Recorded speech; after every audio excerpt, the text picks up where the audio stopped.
The third book of Moses, called Leviticus, chapter 1. And the Lord called unto Moses, and spake unto him out of the tabernacle of the congregation, saying, Speak unto the children of Israel, and say unto them, If any man of you bring an offering unto the Lord, ye shall bring your offering of the cattle, even of the herd and of the flock. If his offering be a burnt sacrifice of the herd, let him offer a male without blemish. He shall offer it of his own voluntary will at the door of the tabernacle of the congregation before the Lord. And he shall put his hand upon the head of the burnt offering, and it shall be accepted for him to make atonement for him. And he shall kill the bullock before the Lord, and the priests Aaron's son shall bring the blood, and sprinkle the blood round about upon the altar that is by the door of the tabernacle of the congregation. And he shall flay the burnt offering, and cut it into his pieces. And the sons of Aaron the priest shall put fire upon the altar, and lay the wood in order upon the fire. And the priest Aaron's son shall lay the parts, the head and the fat, in order upon the wood that is on the fire which is upon the altar. But his inwards and his legs shall he wash in water, and the priest shall burn all on the altar to be a burnt sacrifice, and offering made by fire of a sweet savour unto the Lord. And if his offering be of the flocks, namely of the sheep, or of the goats for a burnt sacrifice, he shall bring it a male without blemish, and he shall kill it on the side of the altar northward before the Lord. And the priest Aaron's son shall sprinkle his blood round about upon the altar. And he shall cut it into his pieces with his head and his fat, and the priest shall lay them in order on the wood that is on the fire which is upon the altar. But he shall wash the inwards and the legs with water, and the priest shall bring it all, and burn it upon the altar. It is a burnt sacrifice, and offering made by fire of a sweet savour unto the Lord. And if the burnt sacrifice for his offering to the Lord be of fowls, then he shall bring his offering of turtle doves or of young pigeons. And the priest shall bring it unto the altar, and wring off his head, and burn it on the altar. And the blood thereof shall be wrung out at the side of the altar, and he shall pluck away his crop with his feathers, and cast it beside the altar on the east part, by the place of the ashes. And he shall cleave it with the wings thereof, but shall not divide it asunder. And the priest shall burn it upon the altar, upon the wood that is upon the fire. It is a burnt sacrifice, and offering made by fire of a sweet savour unto the Lord. And when any will offer a meat offering unto the Lord, his offering shall be of fine flour, and he shall pour oil upon it, and put frankincense thereon. And he shall bring it to Aaron's sons the priests, and he shall take thereout his handful of the flour thereof, and of the oil thereof, with all the frankincense thereof, and the priest shall burn the memorial of it upon the altar, to be an offering made by fire of a sweet savour unto the Lord. And the remnant of the meat offering shall be Aaron's and his sons. It is a thing most holy of the offerings of the Lord made by fire. And if thou bring an oblation of a meat offering, bacon in the oven, it shall be unleavened cakes of fine flour mingled with oil, or unleavened wafers anointed with oil. And if thy oblation be a meat offering, bacon in a pan, it shall be of fine flour unleavened, mingled with oil. Thou shalt part it in pieces, and pour oil thereon. It is a meat offering. And if thy oblation be a meat offering bacon in the frying pan, it shall be made of fine flour with oil. And thou shalt bring the meat offering that is made of these things unto the Lord, and when it is presented unto the priest, he shall bring it unto the altar. And the priest shall take from the meat offering a memorial thereof, and shall burn it upon the altar. It is an offering made by fire, of a sweet savour unto the Lord. And that which is left of the meat offering shall be Aaron's and his sons. It is a thing most holy of the offerings of the Lord made by fire. No meat offering which ye shall bring unto the Lord shall be made with leaven, For ye shall burn no leaven nor any honey in any offering of the Lord made by fire. As for the oblation of the firstfruits, ye shall offer them unto the Lord, but they shall not be burnt on the altar for a sweet savour. And every oblation of thy meat offering shalt thou season with salt, neither shalt thou suffer the salt of the covenant of thy God to be lacking from thy meat offering. With all thine offerings thou shalt offer salt.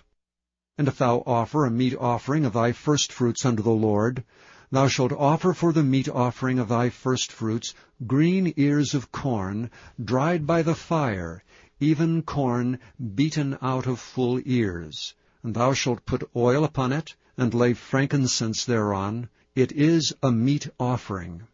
And the priest shall burn the memorial of it, part of the beaten corn thereof, and part of the oil thereof, with all the frankincense thereof. It is an offering made by fire unto the Lord. And if his oblation be a sacrifice of peace offering, if he offer it of the herd, whether it be a male or female, he shall offer it without blemish before the Lord. And he shall lay his hand upon the head of his offering, and kill it at the door of the tabernacle of the congregation. And Aaron's sons the priest shall sprinkle the blood upon the altar round about. And he shall offer of the sacrifice of the peace offering an offering made by fire unto the Lord, the fat that covereth the inwards, and all the fat that is upon the inwards, and the 2 kidneys, and the fat that is on them, which is by the flanks, and the caul above the liver with the kidneys, it shall he take away. And Aaron's son shall burn it on the altar upon the burnt sacrifice, which is upon the wood that is on the fire. It is an offering made by fire of a sweet savour unto the Lord. And if his offering for a sacrifice of peace offering unto the Lord be of the flock, male or female, he shall offer it without blemish. If he offer a lamb for his offering, then shall he offer it before the Lord. And he shall lay his hand upon the head of his offering, and kill it before the tabernacle of the congregation. And Aaron's son shall sprinkle the blood thereof round about upon the altar. And he shall offer of the sacrifice of the peace offering an offering made by fire unto the Lord, the fat thereof, and the whole rump. It shall he take off hard by the backbone, and the fat that covereth the inwards, and all the fat that is upon the inwards, and the 2 kidneys, and the fat that is upon them, which is by the flanks, and the caul above the liver, with the kidneys, it shall he take away. And the priest shall burn it upon the altar. It is the food of the offering made by fire unto the Lord. And if his offering be of a goat, then he shall offer it before the Lord. And he shall lay his hand upon the head of it, and kill it before the tabernacle of the congregation. And the sons of Aaron shall sprinkle the blood thereof upon the altar round about. And he shall offer thereof his offering, even an offering made by fire unto the Lord, the fat that covereth the inwards, and all the fat that is upon the inwards, and the 2 kidneys, and the fat that is upon them, which is by the flanks, and the caul above the liver, with the kidneys, it shall he take away. And the priest shall burn them upon the altar. It is the food of the offering made by fire for a sweet savour. All the fat is the Lord's. It shall be a perpetual statute for your generations throughout all your dwellings, that ye eat neither fat nor blood. And the Lord spake unto Moses, saying, Speak unto the children of Israel, saying, If a soul shall sin through ignorance against any of the commandments of the Lord concerning things which ought not to be done, and shall do against any of them, if the priest that is anointed do sin according to the sin of the people, then let him bring for his sin which he hath sinned a young bullock without blemish unto the Lord for a sin offering. And he shall bring the bullock unto the door of the tabernacle of the congregation before the Lord, and shall lay his hand upon the bullock's head, and kill the bullock before the Lord. And the priest that is anointed shall take of the bullock's blood, and bring it to the tabernacle of the congregation. And the priest shall dip his finger in the blood, and sprinkle of the blood 7 times before the Lord, before the veil of the sanctuary. And the priest shall put some of the blood upon the horns of the altar of sweet incense before the Lord, which is in the tabernacle of the congregation, and shall pour all the blood of the bullock at the bottom of the altar of the burnt offering, which is at the door of the tabernacle of the congregation. And he shall take off from it all the fat of the bullock for the sin offering, the fat that covereth the inwards, and all the fat that is upon the inwards, and the 2 kidneys, and the fat that is upon them, which is by the flanks, and the caul above the liver with the kidneys, it shall he take away, as it was taken off from the bullock of the sacrifice of peace offerings, and the priest shall burn them upon the altar of the burnt offering. And the skin of the bullock, and all his flesh with his head, and with his legs, and his inwards, and his dung, even the whole bullock shall he carry forth without the camp unto a clean place, where the ashes are poured out, and burn him on the wood with fire. Where the ashes are poured out shall he be burnt. And if the whole congregation of Israel sin through ignorance, and the thing be hid from the eyes of the assembly, and they have done somewhat against any of the commandments of the Lord concerning things which should not be done, and are guilty, when the sin which they have sinned against it is known, then the congregation shall offer a young bullock for the sin, and bring him before the tabernacle of the congregation. And the elders of the congregation shall lay their hands upon the head of the bullock before the Lord, and the bullock shall be killed before the Lord.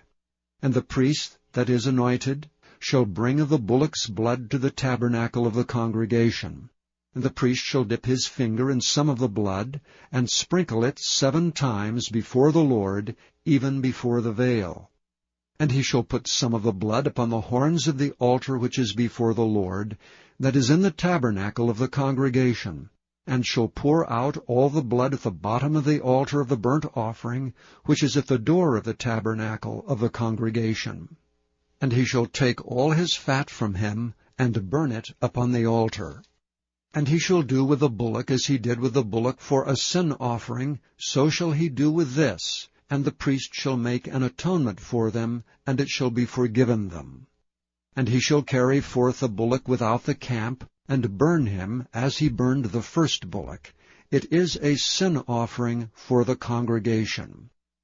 When a ruler hath sinned, and done somewhat through ignorance against any of the commandments of the Lord his God concerning things which should not be done, and is guilty, or if his sin, wherein he hath sinned, come to his knowledge, he shall bring his offering, a kid of the goats, a male without blemish. And he shall lay his hand upon the head of the goat, and kill it in the place where they kill the burnt offering before the Lord. It is a sin offering. And the priest shall take of the blood of the sin offering with his finger, and put it upon the horns of the altar of burnt offering, and shall pour out his blood at the bottom of the altar of burnt offering. And he shall burn all his fat upon the altar, as the fat of the sacrifice of peace offerings. And the priest shall make an atonement for him, as concerning his sin, and it shall be forgiven him. And if any one of the common people sin through ignorance, while he doeth somewhat against any of the commandments of the Lord concerning things which ought not to be done, and be guilty, or if his sin which he hath sinned come to his knowledge, then he shall bring his offering, a kid of the goats, a female without blemish, for his sin which he hath sinned.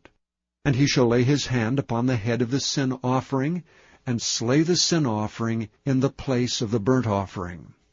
And the priest shall take of the blood thereof with his finger, and put it upon the horns of the altar of burnt offering, and shall pour out all the blood thereof at the bottom of the altar. And he shall take away all the fat thereof, as the fat is taken away from off the sacrifice of peace offerings, and the priest shall burn it upon the altar for a sweet savour unto the Lord. And the priest shall make an atonement for him, and it shall be forgiven him. And if he bring a lamb for a sin offering, he shall bring it a female without blemish. And he shall lay his hand upon the head of the sin offering, and slay it for a sin offering in the place where they kill the burnt offering. And the priest shall take of the blood of the sin offering with his finger, and put it upon the horns of the altar of burnt offering, and shall pour out all the blood thereof at the bottom of the altar.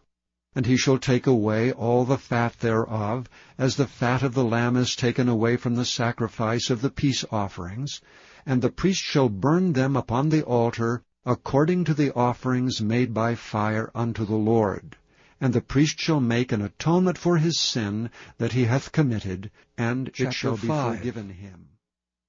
And if a soul sin, and hear the voice of swearing, and is a witness, whether he have seen or known of it, if he do not utter it, then he shall bear his iniquity. Or if a soul touch any unclean thing, whether it be a carcass of an unclean beast, or a carcass of unclean cattle, or the carcass of unclean creeping things, and if it be hidden from him, he also shall be unclean and guilty. Or if he touch the uncleanness of man, whatsoever uncleanness it be, that a man shall be defiled withal, and it be hid from him, when he knoweth of it, then he shall be guilty. Or if a soul swear, pronouncing with his lips to do evil, or to do good, whatsoever it be that a man shall pronounce with an oath, and it be hid from him, when he knoweth of it, then he shall be guilty in one of these. And it shall be, when he shall be guilty in one of these things, that he shall confess that he hath sinned in that thing. And he shall bring his trespass offering unto the Lord for his sin which he hath sinned, a female from the flock, a lamb or a kid of the goats, for a sin offering. And the priest shall make an atonement for him concerning his sin. And if he be not able to bring a lamb, then he shall bring for his trespass which he hath committed 2 turtle doves, or 2 young pigeons unto the Lord, one for a sin offering, and the other for a burnt offering. And he shall bring them unto the priest, who shall offer that which is for sin offering first, and wring off his head from his neck, but shall not divide it asunder, and he shall sprinkle of the blood of the sin offering upon the side of the altar, and the rest of the blood shall be wrung out at the bottom of the altar. It is a sin offering. And he shall offer the second for a burnt offering, according to the manner, and the priest shall make an atonement for him for his sin which he hath sinned, and it shall be forgiven him. But if he be not able to bring 2 turtle doves or 2 young pigeons, then he that sinneth shall bring for his offering the 10th part of an ephah of fine flour for a sin offering. He shall put no oil upon it, neither shall he put any frankincense thereon, for it is a sin offering. Then shall he bring it to the priest, and the priest shall take his handful of it, even a memorial thereof, and burn it on the altar, according to the offering made by fire unto the Lord. It is a sin offering. And the priest shall make an atonement for him as touching his sin that he hath sinned in one of these, and it shall be forgiven him. And the remnant shall be the priest's as a meat offering. And the Lord spake unto Moses, saying, If a soul commit a trespass, and sin through ignorance in the holy things of the Lord, then he shall bring for his trespass unto the Lord a ram without blemish out of the flocks, with thy estimation of shekels of silver, after the shekel of the sanctuary, for a trespass offering.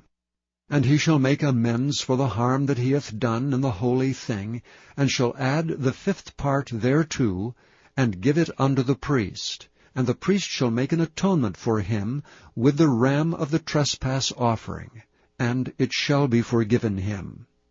And if a soul sin, and commit any of these things which are forbidden to be done by the commandments of the Lord, though he wist it not, yet is he guilty, and shall bear his iniquity. And he shall bring a ram without blemish out of the flock, with thy estimation for a trespass offering unto the priest. And the priest shall make an atonement for him concerning his ignorance wherein he erred, and wist it not, and it shall be forgiven him. It is a trespass offering. He hath certainly trespassed against the Lord.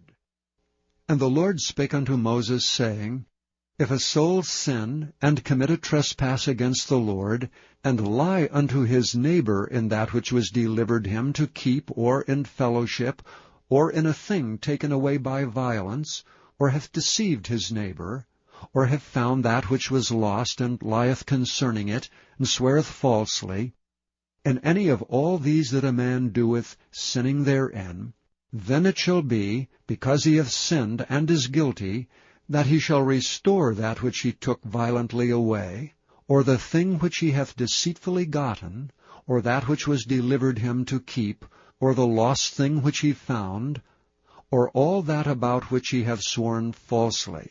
He shall even restore it in the principal, and shall add the 5th part more thereto, and give it unto him to whom it appertaineth, in the day of his trespass offering. And he shall bring his trespass offering unto the Lord, a ram without blemish out of the flock, with thy estimation, for a trespass offering unto the priest. And the priest shall make an atonement for him before the Lord, and it shall be forgiven him for anything of all that he hath done in trespassing therein. And the Lord spake unto Moses, saying, Command Aaron and his sons, saying, This is the law of the burnt offering. It is the burnt offering because of the burning upon the altar all night unto the morning, and the fire of the altar shall be burning in it. And the priest shall put on his linen garment, and his linen breeches shall he put upon his flesh, and take up the ashes which the fire hath consumed, with the burnt offering on the altar, and he shall put them beside the altar. And he shall put off his garments, and put on other garments, and carry forth the ashes without the camp unto a clean place. And the fire upon the altar shall be burning in it, it shall not be put out, and the priest shall burn wood on it every morning, and lay the burnt offering in order upon it, and he shall burn thereon the fat of the peace offerings. The fire shall ever be burning upon the altar, it shall never go out. And this is the law of the meat offering. The sons of Aaron shall offer it before the Lord, before the altar. And he shall take of it his handful of the flour of the meat offering, and of the oil thereof, and all the frankincense which is upon the meat offering, and shall burn it upon the altar for a sweet savour, even the memorial of it unto the Lord. And the remainder thereof shall Aaron and his sons eat. With unleavened bread shall it be eaten in the holy place. In the court of the tabernacle of the congregation they shall eat it. It shall not be baken with leaven. I have given it unto them for their portion of my offerings made by fire. It is most holy, as is the sin offering, and as the trespass offering. All the males among the children of Aaron shall eat of it. It shall be a statute forever in your generations concerning the offerings of the Lord made by fire. Every one that toucheth them shall be holy.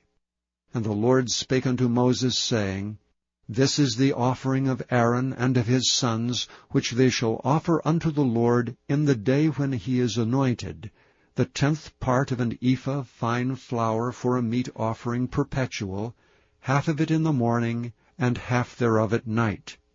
In a pan it shall be made with oil, and when it is baken, thou shalt bring it in, and the baken pieces of the meat offering shalt thou offer for a sweet savour unto the Lord. And the priest of his sons that is anointed in his stead shall offer it. It is a statute for ever unto the Lord. It shall be wholly burnt. For every meat offering for the priest shall be wholly burnt. It shall not be eaten. And the Lord spake unto Moses, saying, Speak unto Aaron and to his sons, saying, This is the law of the sin offering. In the place where the burnt offering is killed shall the sin offering be killed before the Lord. It is most holy. The priest that offereth it for sin shall eat it. In the holy place shall it be eaten, in the court of the tabernacle of the congregation. Whatsoever shall touch the flesh thereof shall be holy. And when there is sprinkled of the blood thereon upon any garment, thou shalt wash that whereon it was sprinkled in the holy place. But the earthen vessel wherein it is sodden shall be broken, And if it be sodden in a brazen pot, it shall be both scoured and rinsed in water. All the males among the priests shall eat thereof. It is most holy. And no sin offering, whereof any of the blood is brought into the tabernacle of the congregation to reconcile with all in the holy place, shall be eaten. It shall be burnt in the fire. Likewise, this is the law of the trespass offering. It is most holy. In the place where they kill the burnt offering shall they kill the trespass offering, and the blood thereof shall be sprinkled round about upon the altar. And he shall offer of it all the fat thereof, the rump and the fat that covereth the inwards, and the 2 kidneys, and the fat that is on them, which is by the flanks, and the caul that is above the liver with the kidneys, it shall he take away. And the priest shall burn them upon the altar for an offering made by fire unto the Lord. It is a trespass offering. Every male among the priests shall eat thereof. It shall be eaten in the holy place. It is most holy. As the sin offering is, so is the trespass offering. There is one law for them. The priest that maketh atonement therewith shall have it. And the priest that offereth any man's burnt offering, even the priest shall have to himself the skin of the burnt offering which he hath offered.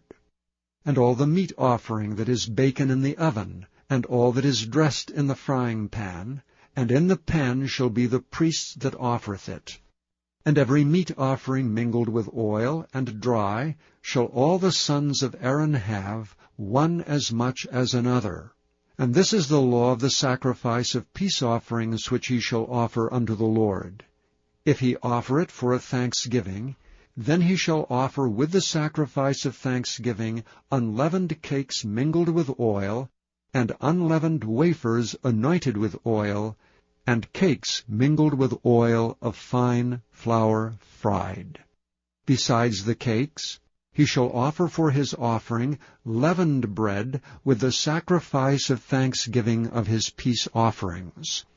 And of it he shall offer 1 out of a whole oblation for an heave offering unto the Lord, and it shall be the priest that sprinkleth the blood of the peace offerings.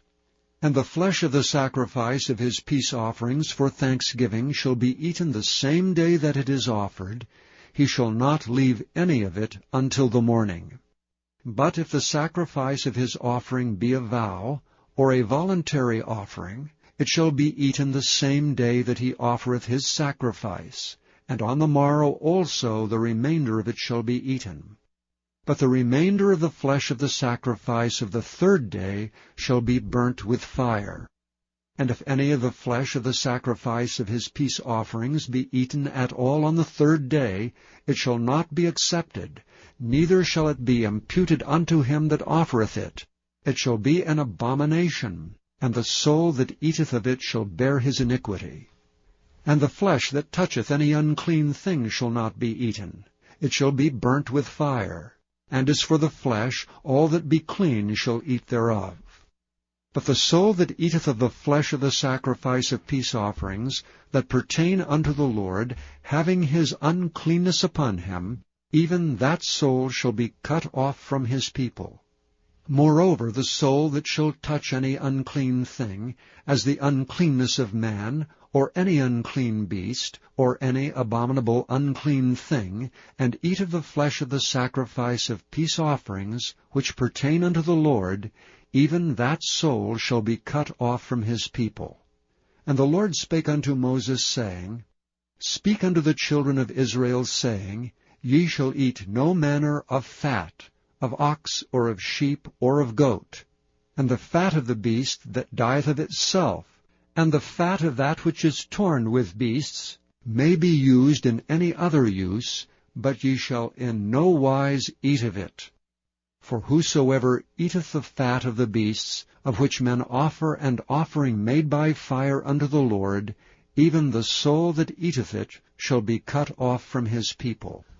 Moreover, ye shall eat no manner of blood, whether it be of fowl or of beast, in any of your dwellings. Whatsoever soul it be that eateth any manner of blood, even that soul shall be cut off from his people.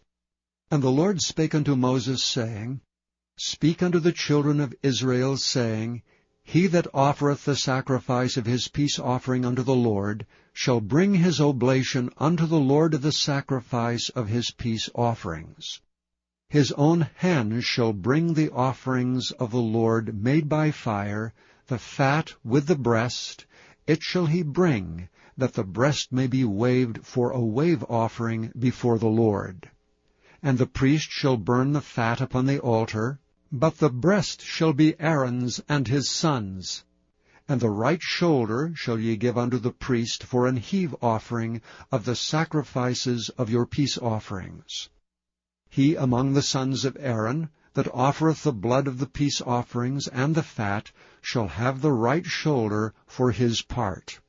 For the wave breast and the heave shoulder have I taken of the children of Israel from off the sacrifices of their peace offerings, and have given them unto Aaron the priest and unto his sons by a statute forever from among the children of Israel.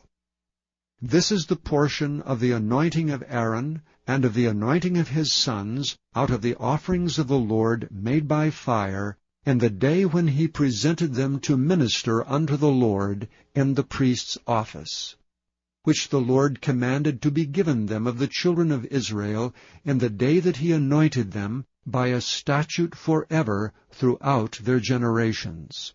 This is the law of the burnt offering, of the meat offering, and of the sin offering, and of the trespass offering, and of the consecrations, and of the sacrifice of the peace offerings, which the Lord commanded Moses in Mount Sinai, in the day that he commanded the children of Israel to offer their oblations unto the Lord in the wilderness of Sinai. And the Lord spake unto Moses, saying, Take Aaron and his sons with him, and the garments and the anointing oil, and a bullock for the sin offering, and 2 rams, and a basket of unleavened bread, and gather thou all the congregation together unto the door of the tabernacle of the congregation. And Moses did as the Lord commanded him. And the assembly was gathered together unto the door of the tabernacle of the congregation. And Moses said unto the congregation, This is the thing which the Lord commandeth to be done. And Moses brought Aaron and his sons, and washed them with water. And he put upon him the coat, and girded him with the girdle, and clothed him with the robe, and put the ephod upon him. And he girded him with the curious girdle of the ephod, and bound it unto him therewith. And he put the breastplate upon him. Also he put in the breastplate the Urim and the Thummim. And he put the mitre upon his head.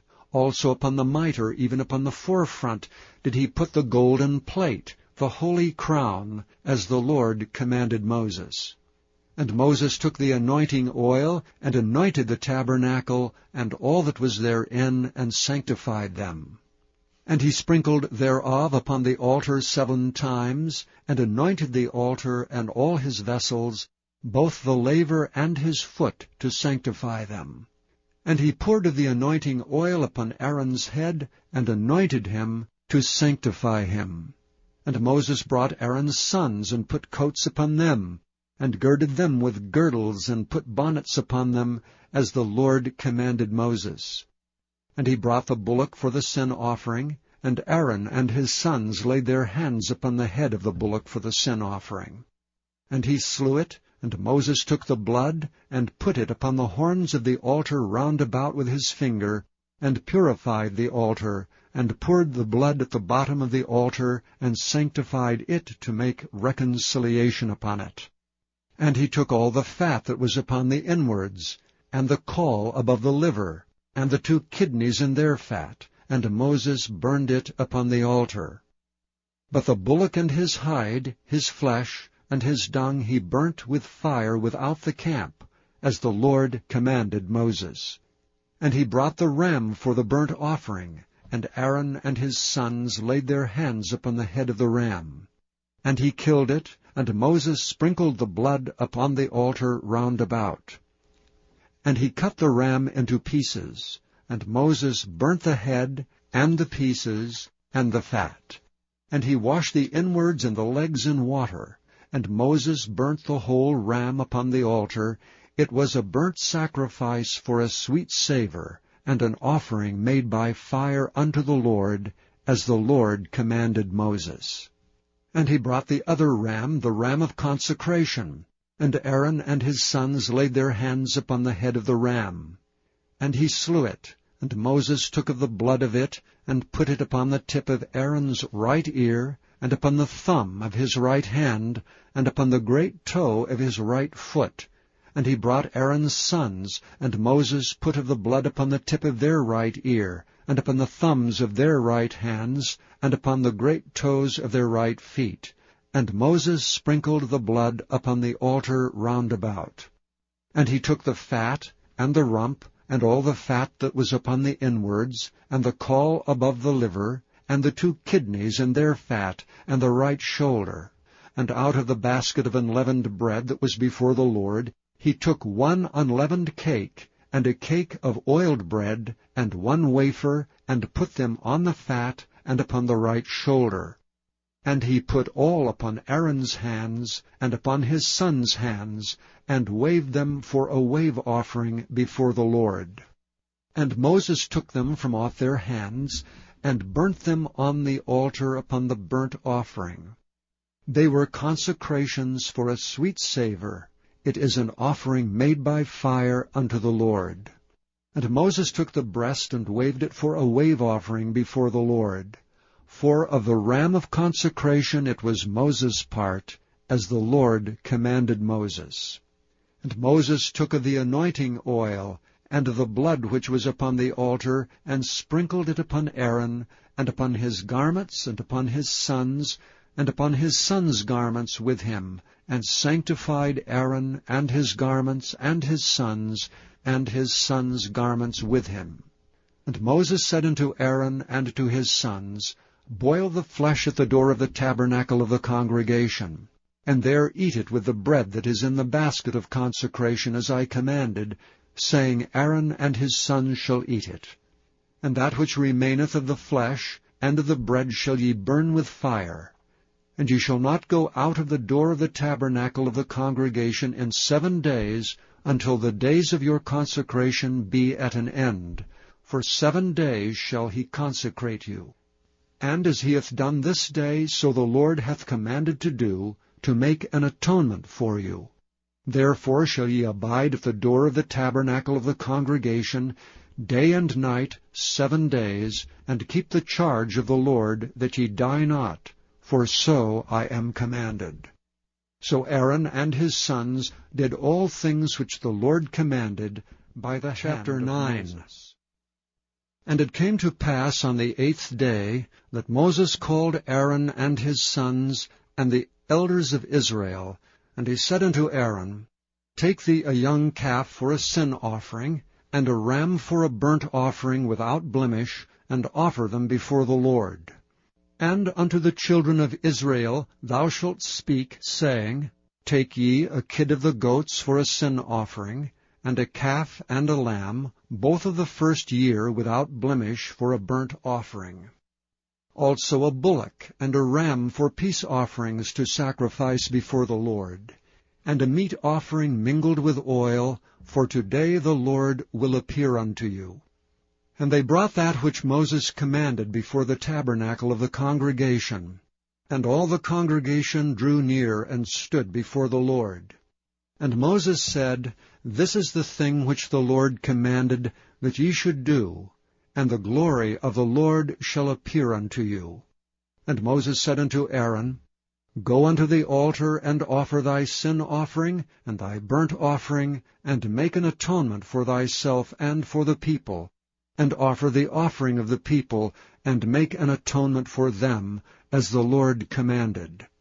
Aaron therefore went unto the altar, and slew the calf of the sin offering which was for himself. And the sons of Aaron brought the blood unto him, and he dipped his finger in the blood, and put it upon the horns of the altar, and poured out the blood at the bottom of the altar. But the fat, and the kidneys, and the caul above the liver of the sin offering, he burnt upon the altar as the Lord commanded Moses. And the flesh and the hide he burnt with fire without the camp.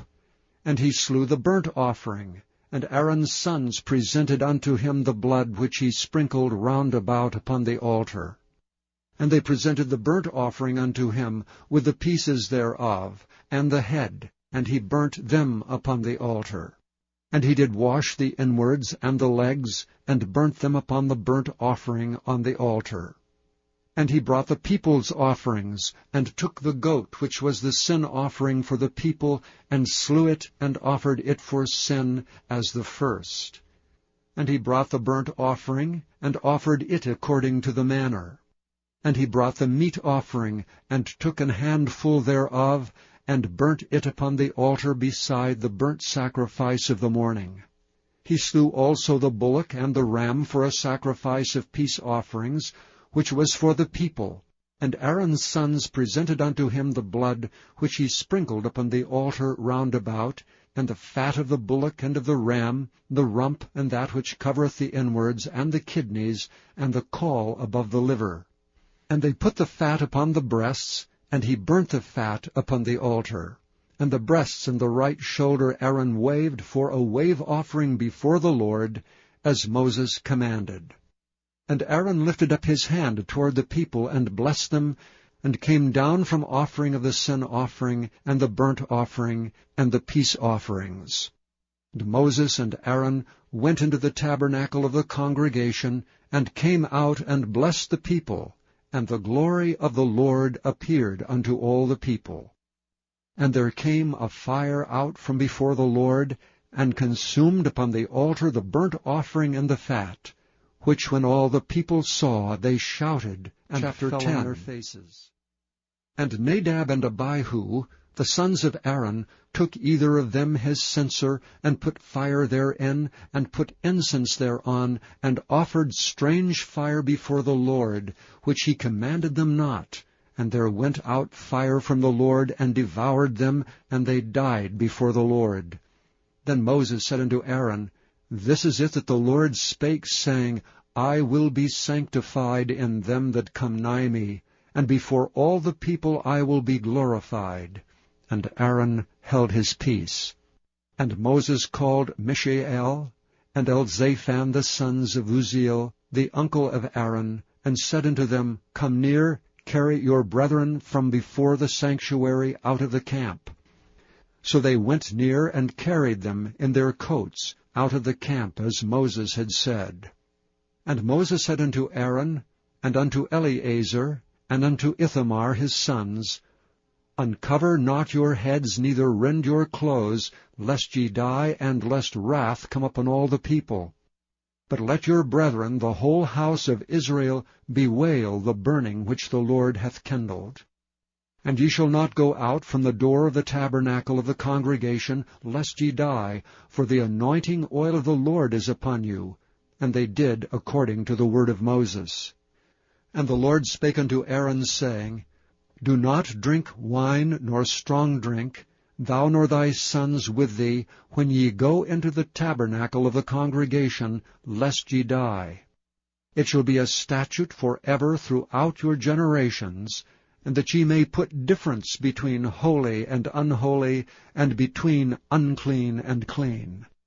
And that ye may teach the children of Israel all the statutes which the Lord hath spoken unto them by the hand of Moses. And Moses spake unto Aaron, and unto Eleazar, and unto Ithamar his sons that were left, Take the meat offering that remaineth of the offerings of the Lord made by fire, and eat it without leaven beside the altar, for it is most holy. And ye shall eat it in the holy place, because it is thy due, and thy sons' due, of the sacrifices of the Lord made by fire, for so I am commanded. And the wave breast and heave shoulder shall ye eat in a clean place, thou and thy sons and thy daughters with thee, for they be thy due, and thy sons' due, which are given out of the sacrifices of peace offerings of the children of Israel.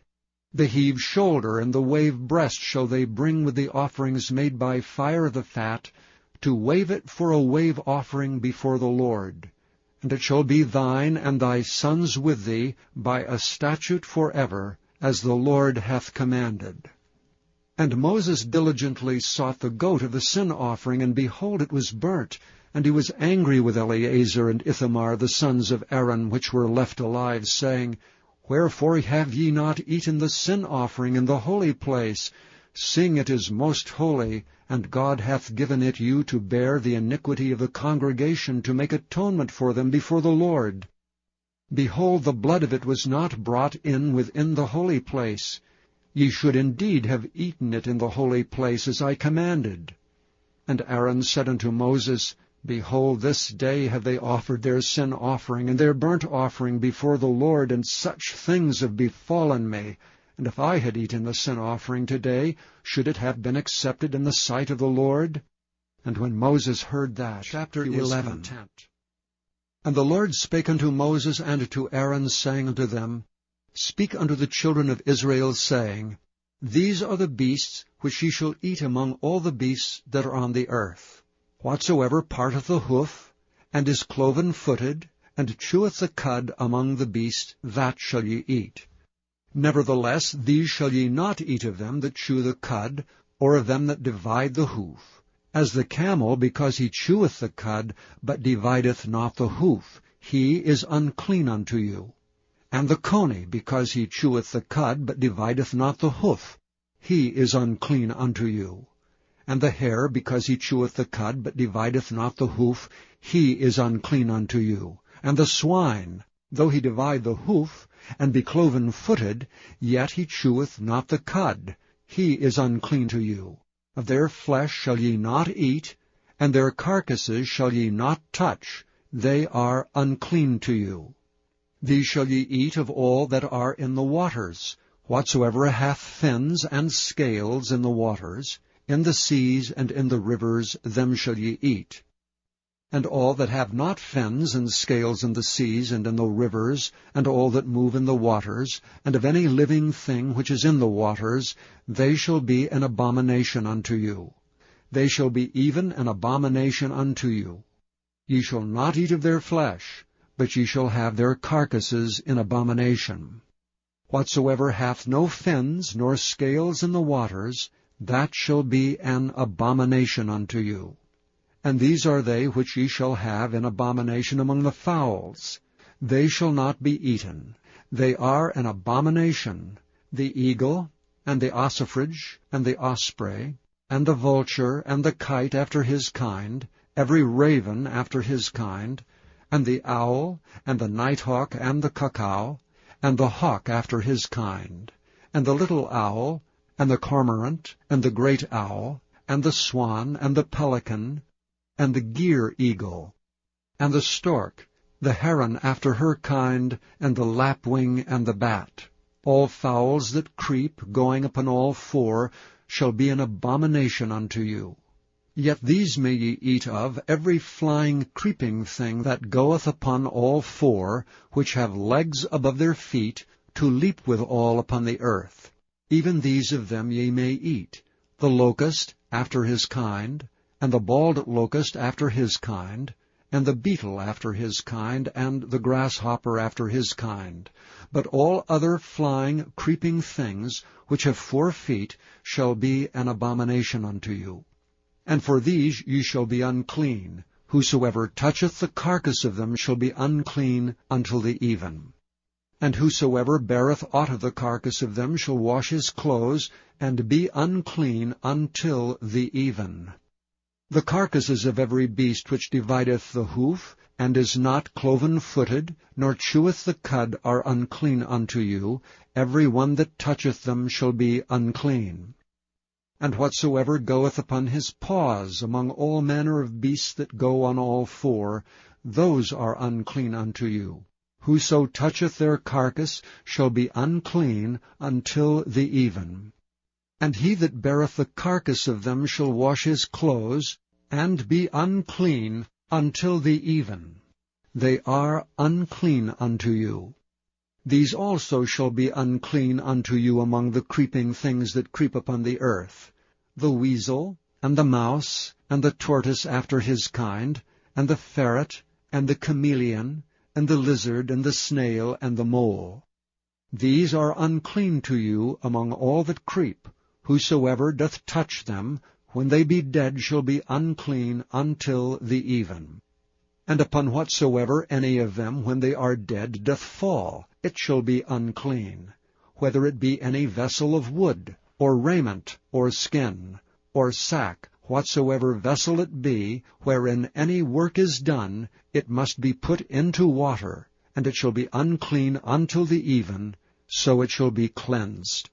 And every earthen vessel, whereinto any of them falleth, whatsoever is in it shall be unclean, and ye shall break it.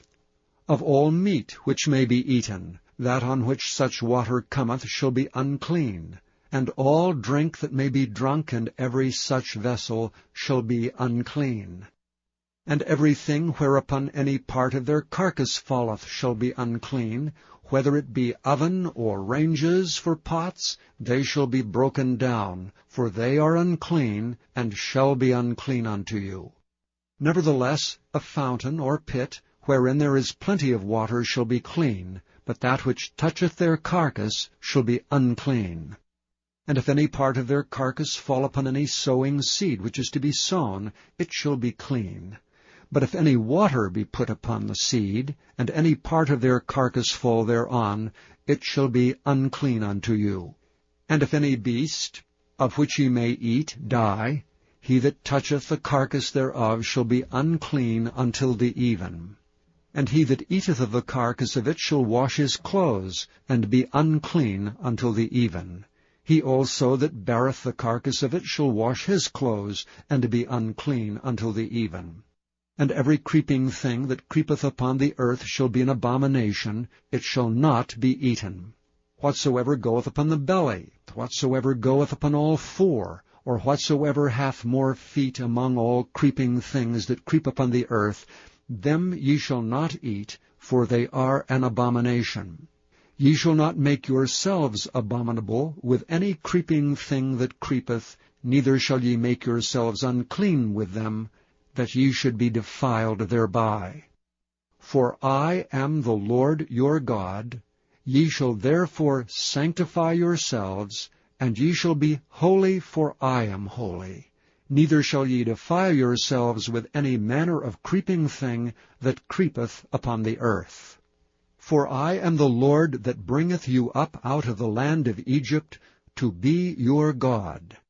Ye shall therefore be holy, for I am holy. This is the law of the beasts, and of the fowl, and of every living creature that moveth in the waters, and of every creature that creepeth upon the earth, to make a difference between the unclean and the clean, and between the beast that may be eaten, and the beast that may not be 12. Eaten. And the Lord spake unto Moses, saying, Speak unto the children of Israel, saying, If a woman have conceived seed, and born a man-child, then she shall be unclean 7 days. According to the days of the separation of her infirmity shall she be unclean. And in the 8th day the flesh of his foreskin shall be circumcised. And she shall then continue in the blood of her purifying 33 days. She shall touch no hallowed thing, nor come into the sanctuary, until the days of her purifying be fulfilled. But if she bear a maid-child, then she shall be unclean 2 weeks, as in her separation. And she shall continue in the blood of her purifying 66 days. And when the days of her purifying are fulfilled, for a son or for a daughter, she shall bring a lamb of the first year for a burnt offering, and a young pigeon or a turtle-dove for a sin offering, unto the door of the tabernacle of the congregation, unto the priest, who shall offer it before the Lord, and make an atonement for her, and she shall be cleansed from the issue of her blood. This is the law for her that hath borne a male or a female. And if she be not able to bring a lamb, then she shall bring 2 turtles, or 2 young pigeons, the one for the burnt offering, and the other for a sin offering. And the priest shall make an atonement for her, and she shall be clean. Chapter 13. And the Lord spake unto Moses and Aaron, saying, When a man shall have in the skin of his flesh a rising, a scab, or a bright spot, and it be in the skin of his flesh like the plague of leprosy, then he shall be brought unto Aaron the priest, or unto one of his sons the priests, and the priest shall look on the plague in the skin of the flesh. And when the hair in the plague is turned white, and the plague in sight be deeper than the skin of his flesh, it is a plague of leprosy, and the priest shall look on him and pronounce him unclean. If the bright spot be white in the skin of his flesh, and in sight be not deeper than the skin, and the hair thereof be not turned white, then the priest shall shut up him that hath the plague 7 days. And the priest shall look on him the 7th day, and behold, if the plague in his sight be at a stay, and the plague spread not in the skin, then the priest shall shut him up 7 days more. And the priest shall look on him again the 7th day, and behold, if the plague be somewhat dark, and the plague spread not in the skin, the priest shall pronounce him clean. It is but a scab, and he shall wash his clothes, and be clean. But if the scab spread much abroad in the skin, after that he hath been seen of the priest for his cleansing, he shall be seen of the priest again. And if the priest see that, behold, the scab spreadeth in the skin, then the priest shall pronounce him unclean. It is a leprosy. When the plague of leprosy is in a man, he shall be brought unto the priest. And the priest shall see him, and behold, if the rising be white in the skin, and it have turned the hair white, and there be quick raw flesh in the rising, it is an old leprosy in the skin of his flesh, and the priest shall pronounce him unclean, and shall not shut him up, for he is unclean. And if a leprosy break out abroad in the skin, and the leprosy cover all the skin of him that hath the plague, from his head even to his foot, wheresoever the priest looketh, then the priest shall consider, and behold, if the leprosy have covered all his flesh, he shall pronounce him clean that hath the plague. It is all turned white, he is clean. But when raw flesh appeareth in him, he shall be unclean, and the priest shall see the raw flesh, and pronounce him to be unclean. For the raw flesh is unclean, it is a leprosy. Or if the raw flesh turn again, and be changed unto white, he shall come unto the priest. And the priest shall see him, and behold, if the plague be turned into white, then the priest shall pronounce him clean that hath the plague. He is clean. The flesh also, in which even in the skin thereof was a boil, and is healed, and in the place of the boil there be a white rising, or a bright spot, white and somewhat reddish, and it be showed to the priest, and if when the priest seeth it, behold, it be in sight lower than the skin, and the hair thereof be turned white, the priest shall pronounce him unclean. It is a plague of leprosy broken out of the boil. But if the priest look on it, and behold, there be no white hairs therein, and if it be not lower than the skin, but be somewhat dark, then the priest shall shut him up 7 days. And if it spread much abroad in the skin, then the priest shall pronounce him unclean. It is a plague. But if the bright spots stay in his place, and spread not, it is a burning boil, and the priest shall pronounce him clean. Or if there be any flesh in the skin, whereof there is a hot burning, and the quick flesh that burneth have a white bright spot, somewhat reddish or white, then the priest shall look upon it.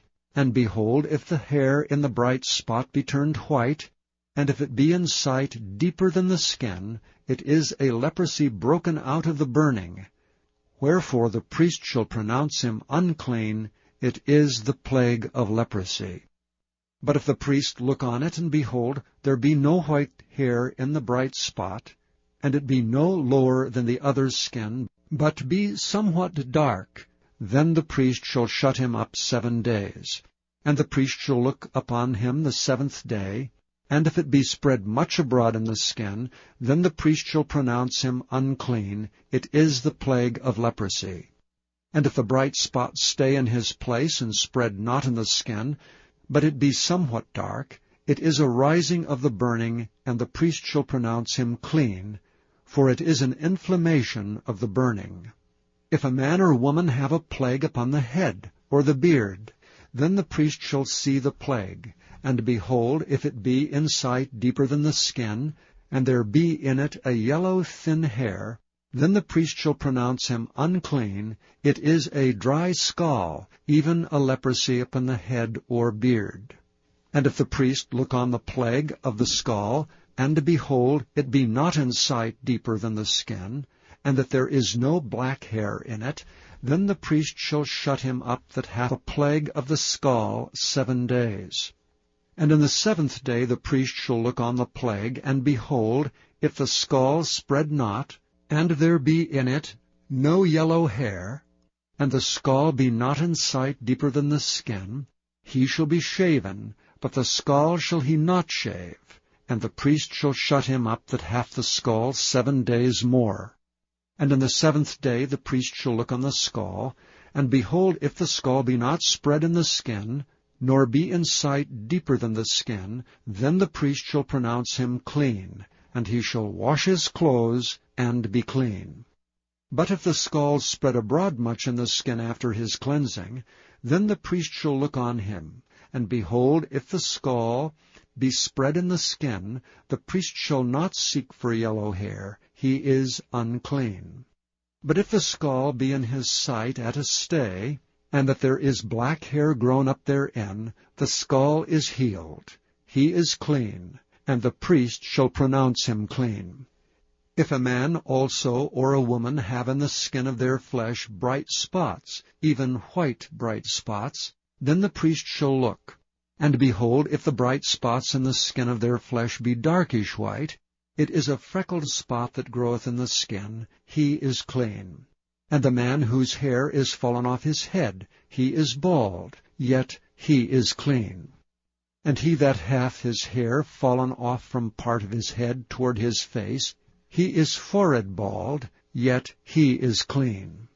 And if there be in the bald head, or bald forehead, a white reddish sore, it is a leprosy sprung up in his bald head or his bald forehead. Then the priest shall look upon it, and behold, if the rising of the sore be white reddish in his bald head, or in his bald forehead, as the leprosy appeareth in the skin of the flesh, he is a leprous man, he is unclean. The priest shall pronounce him utterly unclean, his plague is in his head. And if the leper in whom the plague is, his clothes shall be rent, and his head bare, and he shall put a covering upon his upper lip, and shall cry, Unclean, unclean. All the days wherein the plague shall be in him, he shall be defiled. He is unclean, he shall dwell alone, without the camp shall his habitation be. The garment also that the plague of leprosy is in, whether it be a woolen garment or a linen garment, whether it be in the warp or woof, of linen or of woolen, whether in a skin or in anything made of skin, and if the plague be greenish or reddish in the garment, or in the skin, either in the warp or in the woof, or in anything of skin, it is a plague of leprosy, and shall be showed unto the priest. And the priest shall look upon the plague, and shut up it that hath the plague 7 days. And he shall look on the plague on the 7th day. If the plague be spread in the garment, either in the warp or in the woof, or in a skin, or in any work that is made of skin, the plague is in a fretting leprosy, it is unclean. He shall therefore burn that garment, whether warp or woof, in woolen or in linen, or anything of skin wherein the plague is. For it is a fretting leprosy, it shall be burnt in the fire. And if the priest shall look and behold the plague be not spread in the garment, either in the warp or in the woof, or in anything of skin, then the priest shall command that they wash the thing wherein the plague is, and he shall shut it up 7 days more.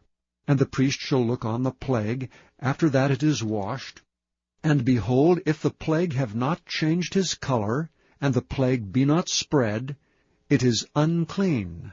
Thou shalt burn it in the fire. It is fret inward, whether it be bare within or without. And if the priest look, and behold, the plague be somewhat dark after the washing of it, then he shall rend it out of the garment, or out of the skin, or out of the warp, or out of the woof.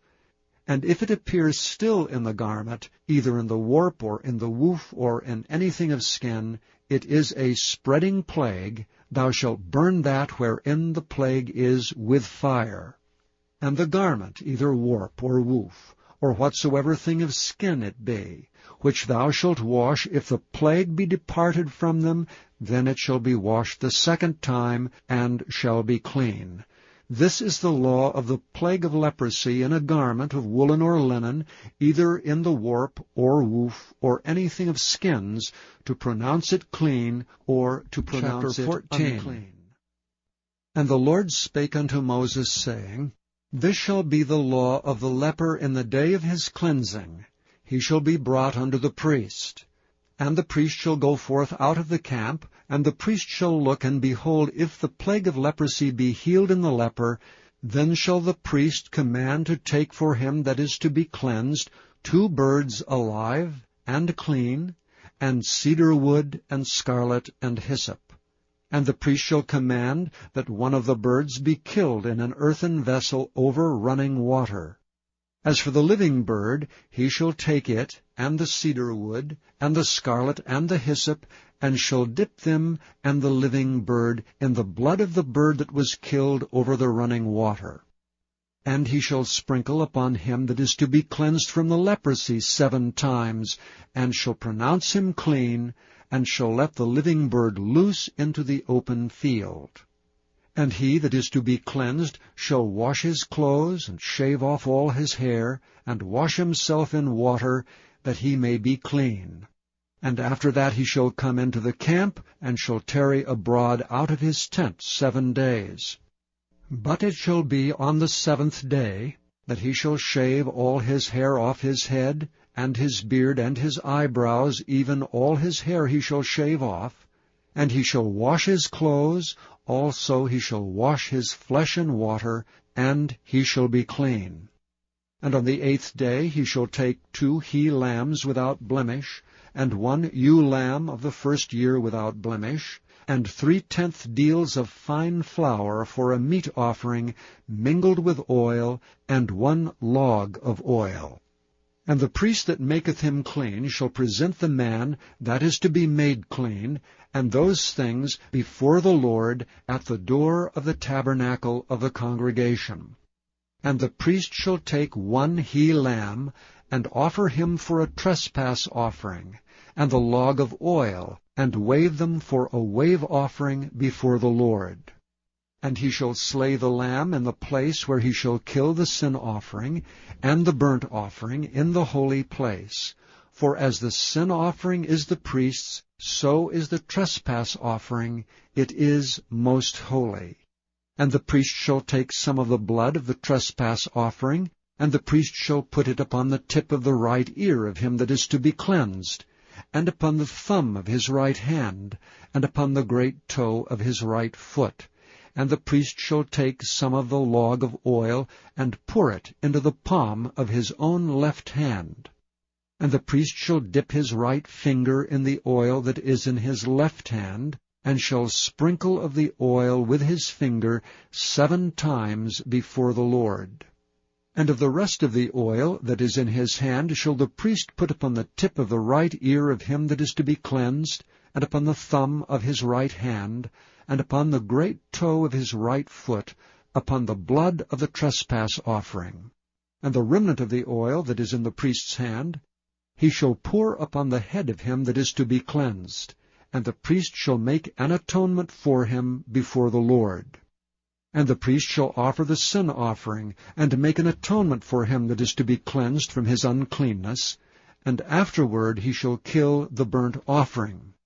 And the priest shall offer the burnt offering and the meat offering upon the altar, and the priest shall make an atonement for him, and he shall be clean. And if he be poor, and cannot get so much, Then he shall take 1 lamb for a trespass offering to be waved, to make an atonement for him, and 1/10 deal of fine flour mingled with oil for a meat offering, and a log of oil, and 2 turtle doves or 2 young pigeons, such as he is able to get, and the one shall be a sin offering, and the other a burnt offering. And he shall bring them on the 8th day for his cleansing unto the priest, unto the door of the tabernacle of the congregation before the Lord. And the priest shall take the lamb of the trespass offering and the log of oil, and the priest shall wave them for a wave offering before the Lord. And he shall kill the lamb of the trespass offering, and the priest shall take some of the blood of the trespass offering, and put it upon the tip of the right ear of him that is to be cleansed, and upon the thumb of his right hand, and upon the great toe of his right foot.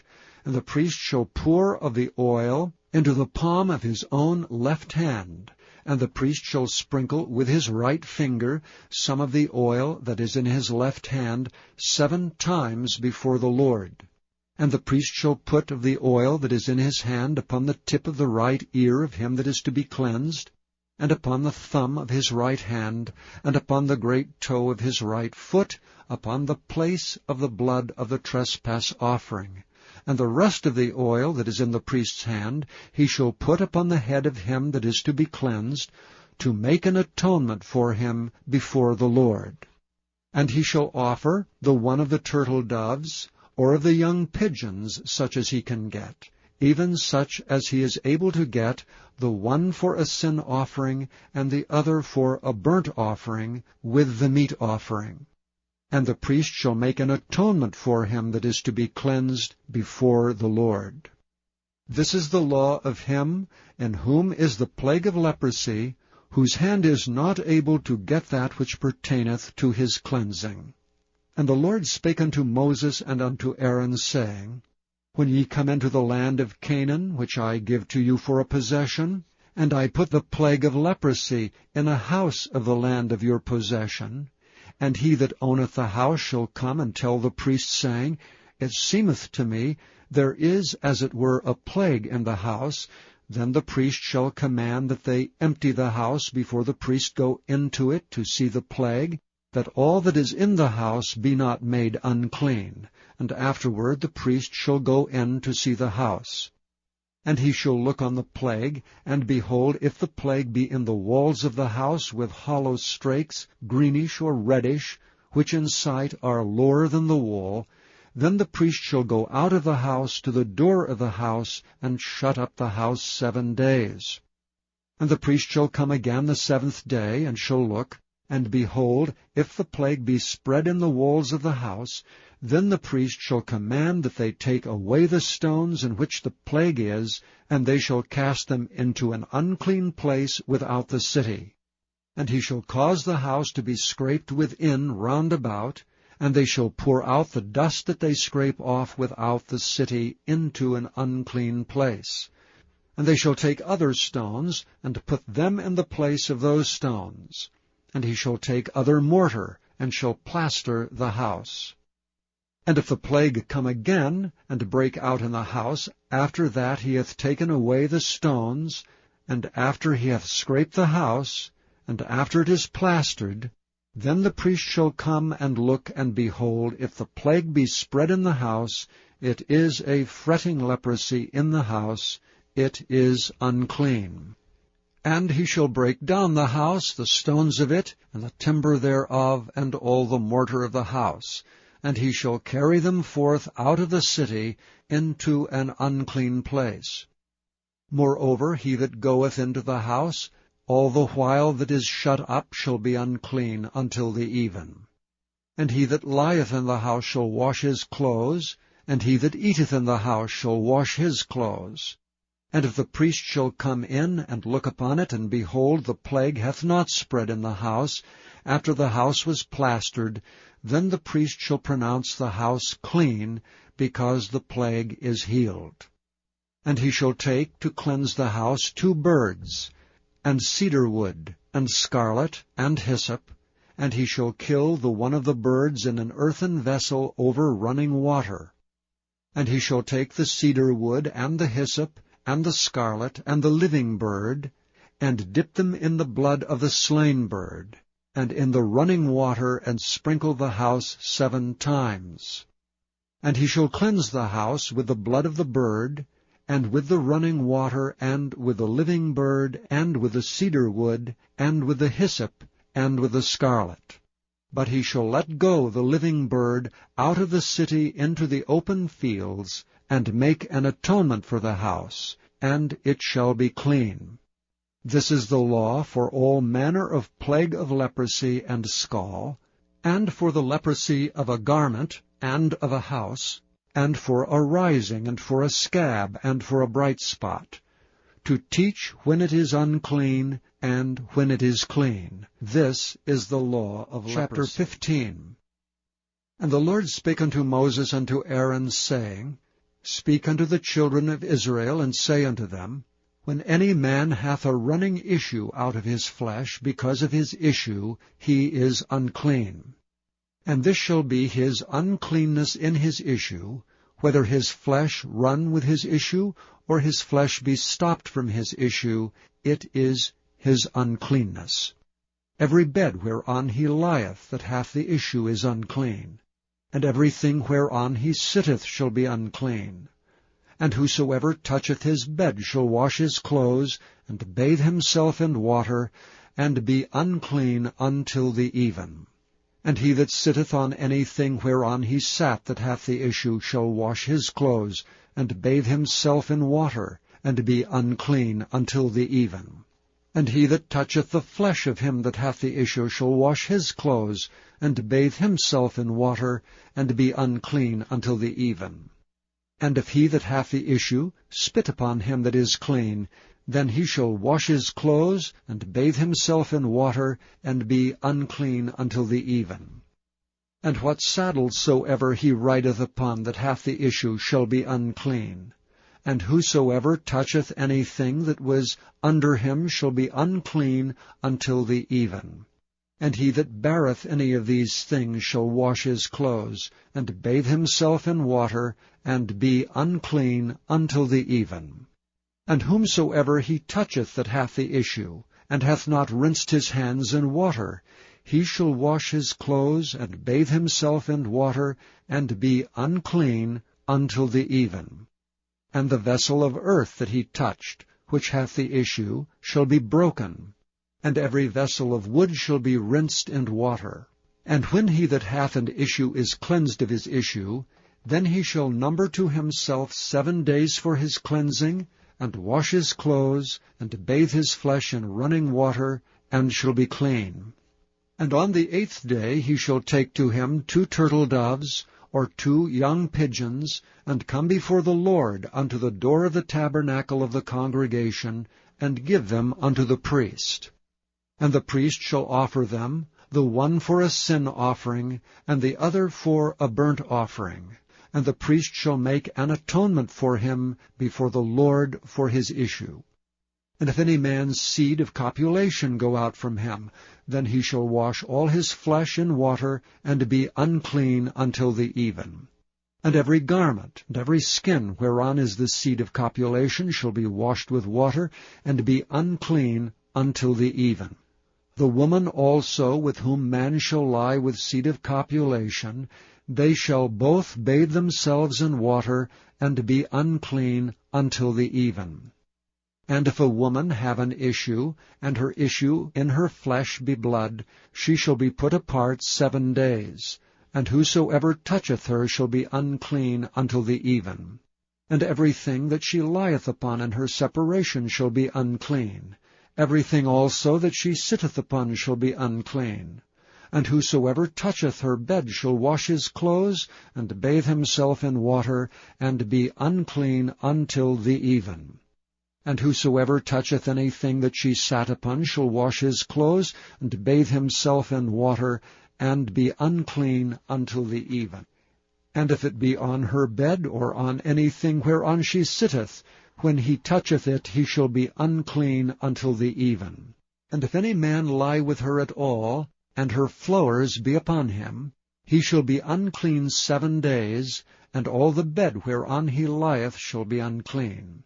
And if a woman have an issue of her blood many days out of the time of her separation, or if it run beyond the time of her separation, all the days of the issue of her uncleanness shall be as the days of her separation, she shall be unclean. Every bed whereon she lieth all the days of her issue shall be unto her as the bed of her separation, and whatsoever she sitteth upon shall be unclean as the uncleanness of her separation. And whosoever toucheth those things shall be unclean, and shall wash his clothes, and bathe himself in water, and be unclean until the even. But if she be cleansed of her issue, then she shall number to herself 7 days, and after that she shall be clean. And on the 8th day she shall take unto her 2 turtles, or 2 young pigeons, and bring them unto the priest to the door of the tabernacle of the congregation. And the priest shall offer the one for a sin offering, and the other for a burnt offering. And the priest shall make an atonement for her before the Lord for the issue of her uncleanness. Thus shall ye separate the children of Israel from their uncleanness, that they die not in their uncleanness when they defile my tabernacle that is among them. This is the law of him that hath an issue, and of him whose seed goeth from him, and is defiled therewith, and of her that is sick of her flowers, and of him that hath an issue, of the man and of the woman, and of him that lieth with her that is unclean. And the Lord spake unto Moses after the death of the 2 sons of Aaron, when they offered before the Lord and died. And the Lord said unto Moses, Speak unto Aaron thy brother, that he come not at all times into the holy place within the veil before the mercy seat, which is upon the ark, that he die not. For I will appear in the cloud upon the mercy seat. Thus shall Aaron come into the holy place, with a young bullock for a sin offering, and a ram for a burnt offering. He shall put on the holy linen coat, and he shall have the linen breeches upon his flesh, and shall be girded with a linen girdle, and with a linen mitre shall he be attired. These are holy garments, therefore shall he wash his flesh in water, and so put them on. And he shall take of the congregation of the children of Israel 2 kids of the goats for a sin offering, and 1 ram for a burnt offering. And Aaron shall offer his bullock of the sin offering, which is for himself, and make an atonement for himself and for his house. And he shall take the 2 goats, and present them before the Lord at the door of the tabernacle of the congregation. And Aaron shall cast lots upon the 2 goats, 1 lot for the Lord, and the other lot for the scapegoat. And Aaron shall bring the goat upon which the Lord's lot fell, and offer him for a sin offering. But the goat on which the lot fell to be the scapegoat shall be presented alive before the Lord, to make an atonement with him, and to let him go for a scapegoat into the wilderness.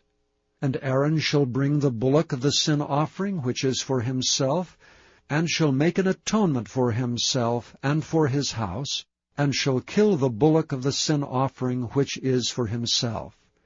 And he shall take a censer full of burning coals of fire from off the altar before the Lord, and his hands full of sweet incense beaten small, and bring it within the veil.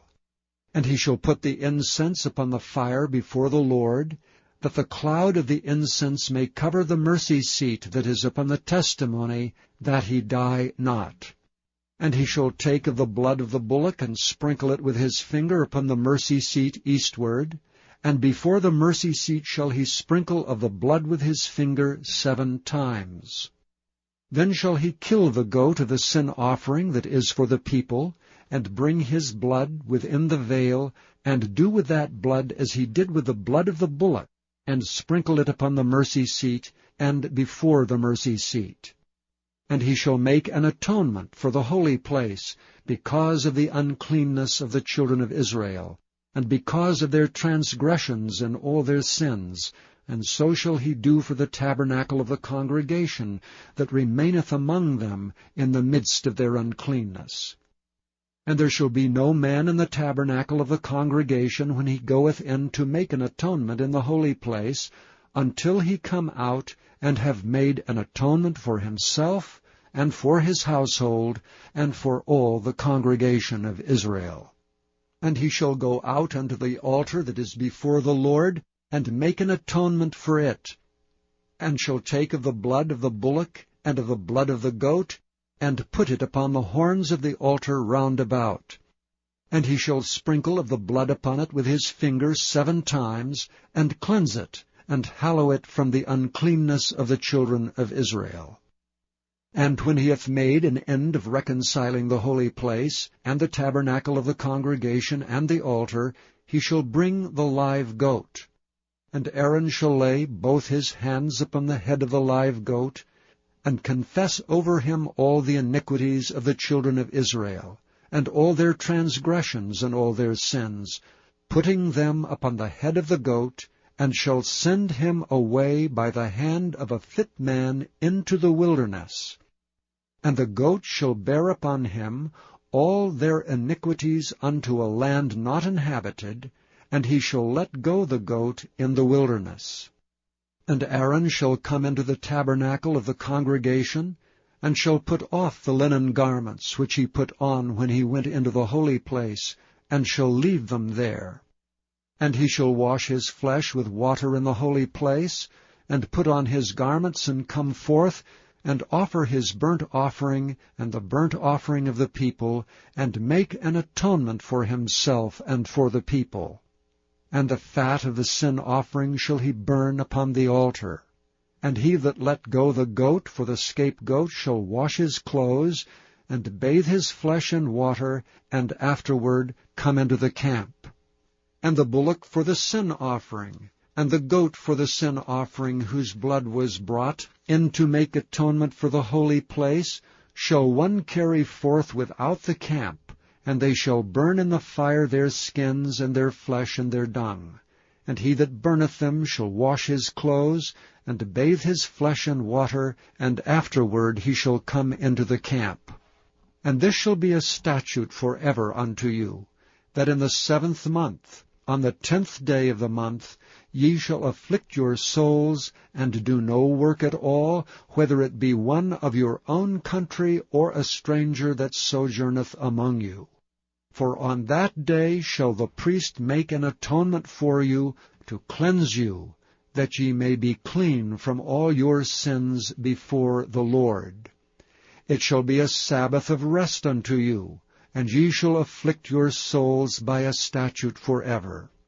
And the priest, whom he shall anoint, and whom he shall consecrate to minister in the priest's office in his father's stead, shall make the atonement, and shall put on linen clothes, even the holy garments.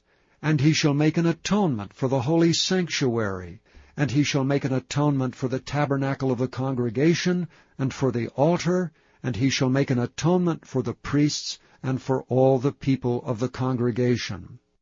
And this shall be an everlasting statute unto you, to make an atonement for the children of Israel and all their sins once a year. And he did as the Lord commanded 17. Moses.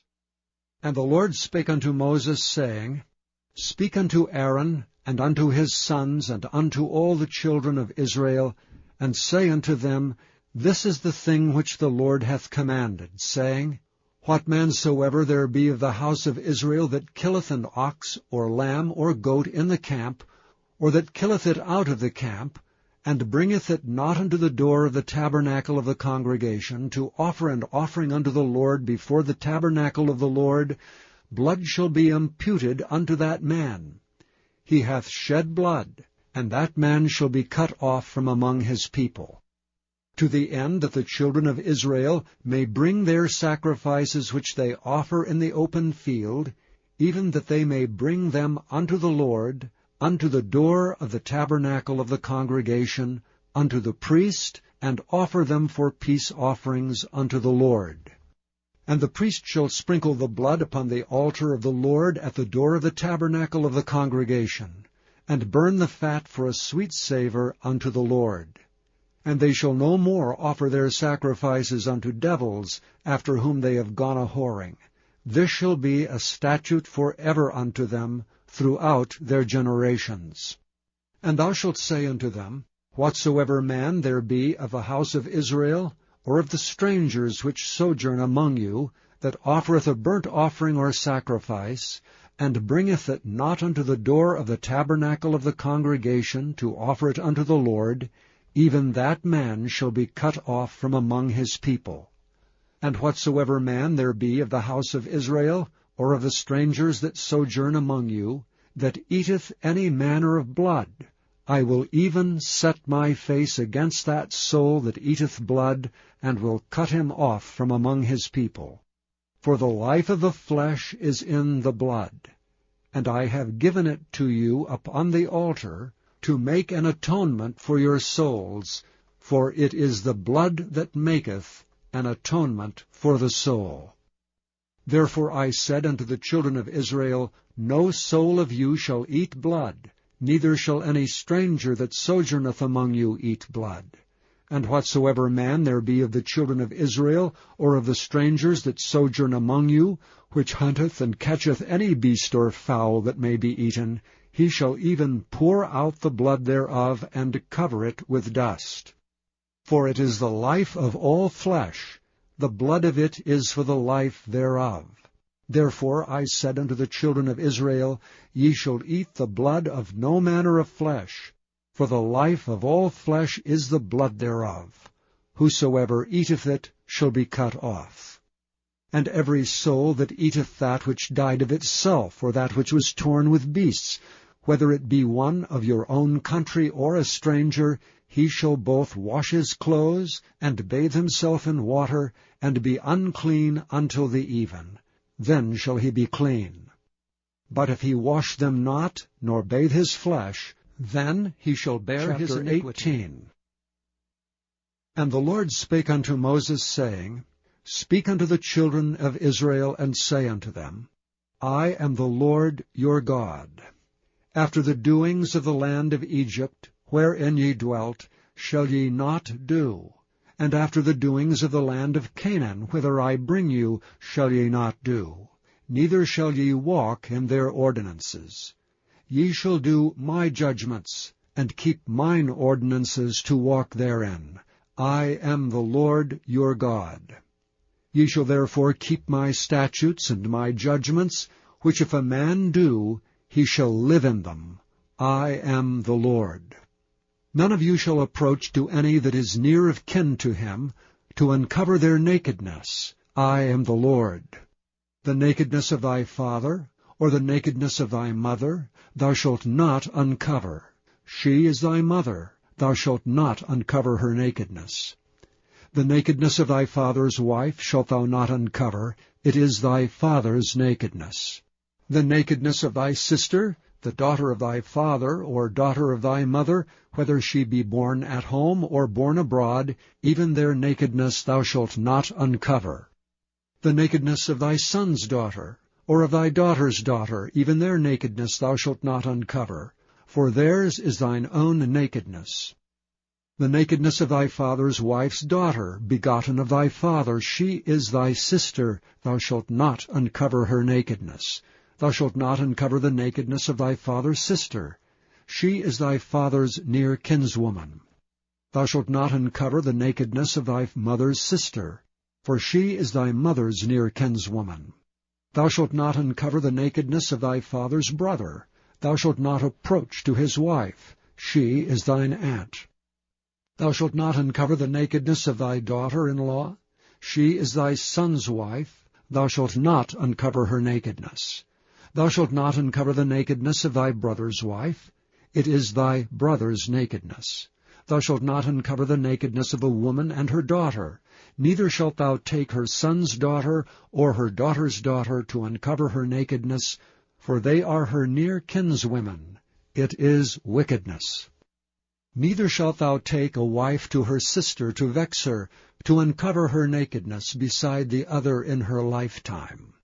Also thou shalt not approach unto a woman to uncover her nakedness, as long as she is put apart for her uncleanness. Moreover, thou shalt not lie carnally with thy neighbor's wife, to defile thyself with her.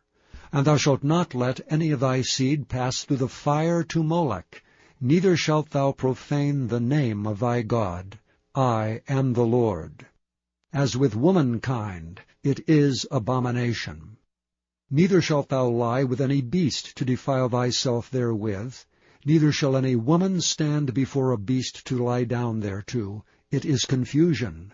Defile not ye yourselves in any of these things, for in all these the nations are defiled which I cast out before you, and the land is defiled. Therefore I do visit the iniquity thereof upon it, and the land itself vomiteth out her inhabitants. Ye shall therefore keep my statutes and my judgments, and shall not commit any of these abominations, neither any of your own nation, nor any stranger that sojourneth among you. For all these abominations have the men of the land done, which were before you, and the land is defiled. That the land spew not you out also when ye defile it, as it spewed out the nations that were before you. For whosoever shall commit any of these abominations, even the souls that commit them shall be cut off from among their people. Therefore shall ye keep mine ordinance, that ye commit not any one of these abominable customs, which were committed before you, and that ye defile not yourselves therein. I am the Lord. Chapter 19. God. And the Lord spake unto Moses, saying, Speak unto all the congregation of the children of Israel, and say unto them, Ye shall be holy, for I, the Lord your God, am holy. Ye shall fear every man his mother and his father, and keep my Sabbaths. I am the Lord your God. Turn ye not unto idols, nor make to yourselves molten gods. I am the Lord your God. And if ye offer a sacrifice of peace offerings unto the Lord, ye shall offer it at your own will. It shall be eaten the same day ye offer it, and on the morrow, if aught remain until the third day, it shall be burnt in the fire.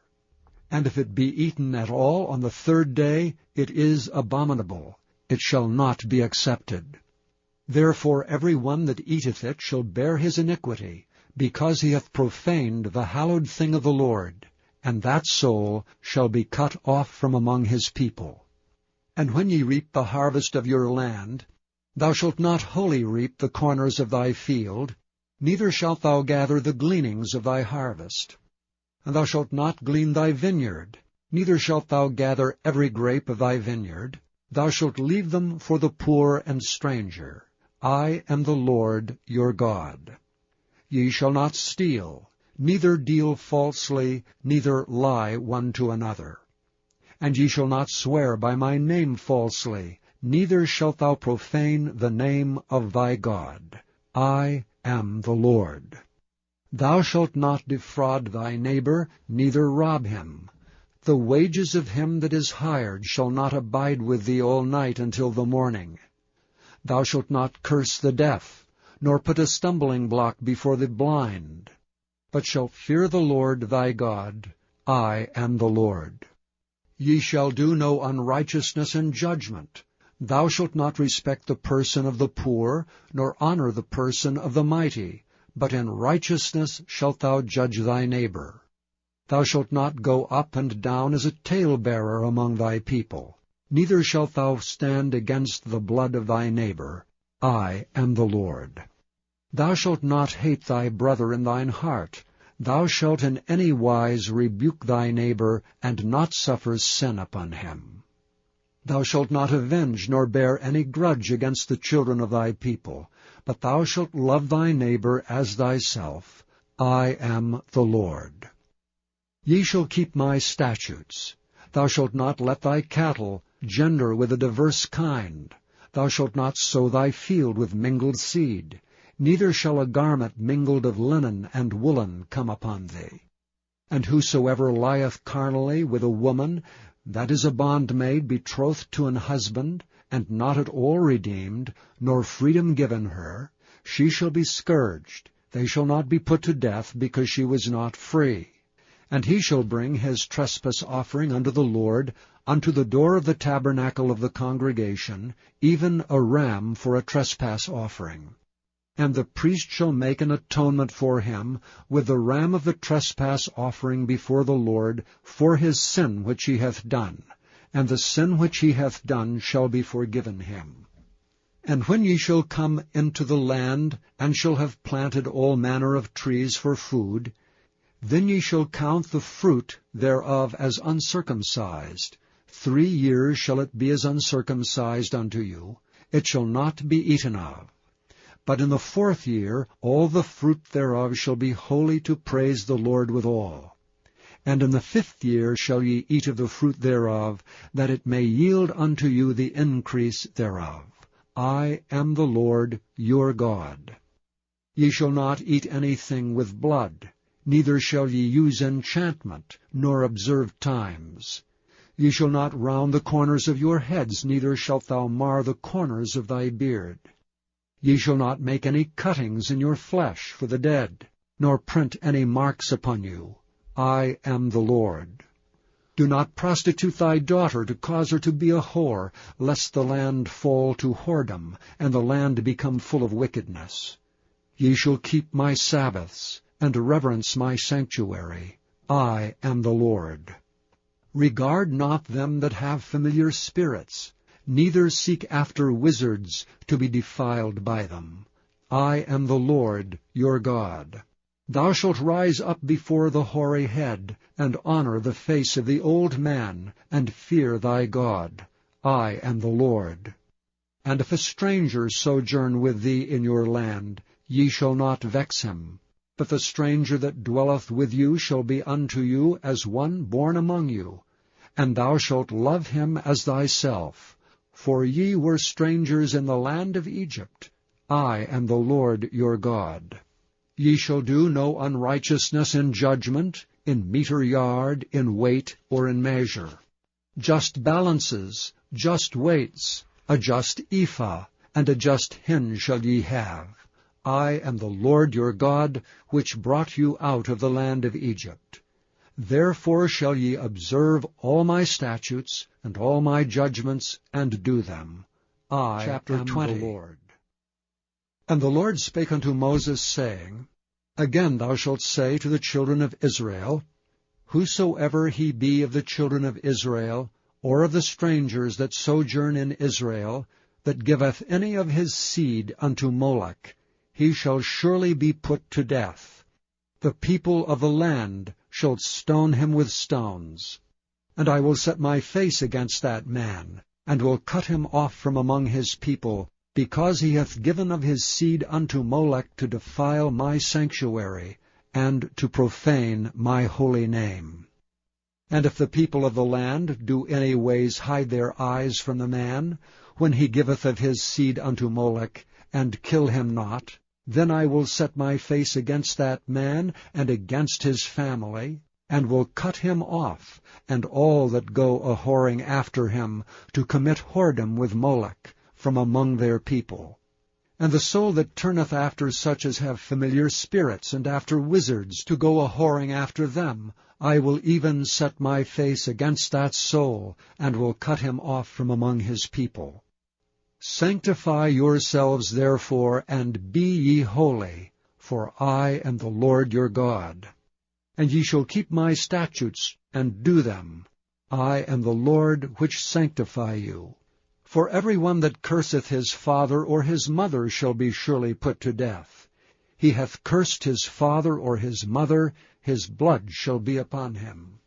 And the man that committeth adultery with another man's wife, even he that committeth adultery with his neighbour's wife, the adulterer and the adulteress shall surely be put to death. And the man that lieth with his father's wife hath uncovered his father's nakedness. Both of them shall surely be put to death. Their blood shall be upon them. And if a man lie with his daughter-in-law, both of them shall surely be put to death. They have wrought confusion, their blood shall be upon them. If a man also lie with mankind, as he lieth with a woman, both of them have committed an abomination. They shall surely be put to death, their blood shall be upon them. And if a man take a wife and her mother, it is wickedness. They shall be burnt with fire, both he and they, that there be no wickedness among you. And if a man lie with a beast, he shall surely be put to death, and ye shall slay the beast. And if a woman approach unto any beast, and lie down thereto, thou shalt kill the woman and the beast. They shall surely be put to death, their blood shall be upon them. And if a man shall take his sister, his father's daughter, or his mother's daughter, and see her nakedness, and she see his nakedness, it is a wicked thing, and they shall be cut off in the sight of their people. He hath uncovered his sister's nakedness, he shall bear his iniquity. And if a man shall lie with a woman having her sickness, and shall uncover her nakedness, he hath discovered her fountain, and she hath uncovered the fountain of her blood, and both of them shall be cut off from among their people. And thou shalt not uncover the nakedness of thy mother's sister, nor of thy father's sister, for he uncovereth his near kin, they shall bear their iniquity. And if a man shall lie with his uncle's wife, he hath uncovered his uncle's nakedness, they shall bear their sin, they shall die childless. And if a man shall take his brother's wife, it is an unclean thing. He hath uncovered his brother's nakedness, they shall be childless. Ye shall therefore keep all my statutes and all my judgments, and do them, that the land whither I bring you to dwell therein spew you not out. And ye shall not walk in the manners of the nation which I cast out before you, for they committed all these things, and therefore I abhorred them. But I have said unto you, ye shall inherit their land, and I will give it unto you to possess it, a land that floweth with milk and honey. I am the Lord your God, which have separated you from other people.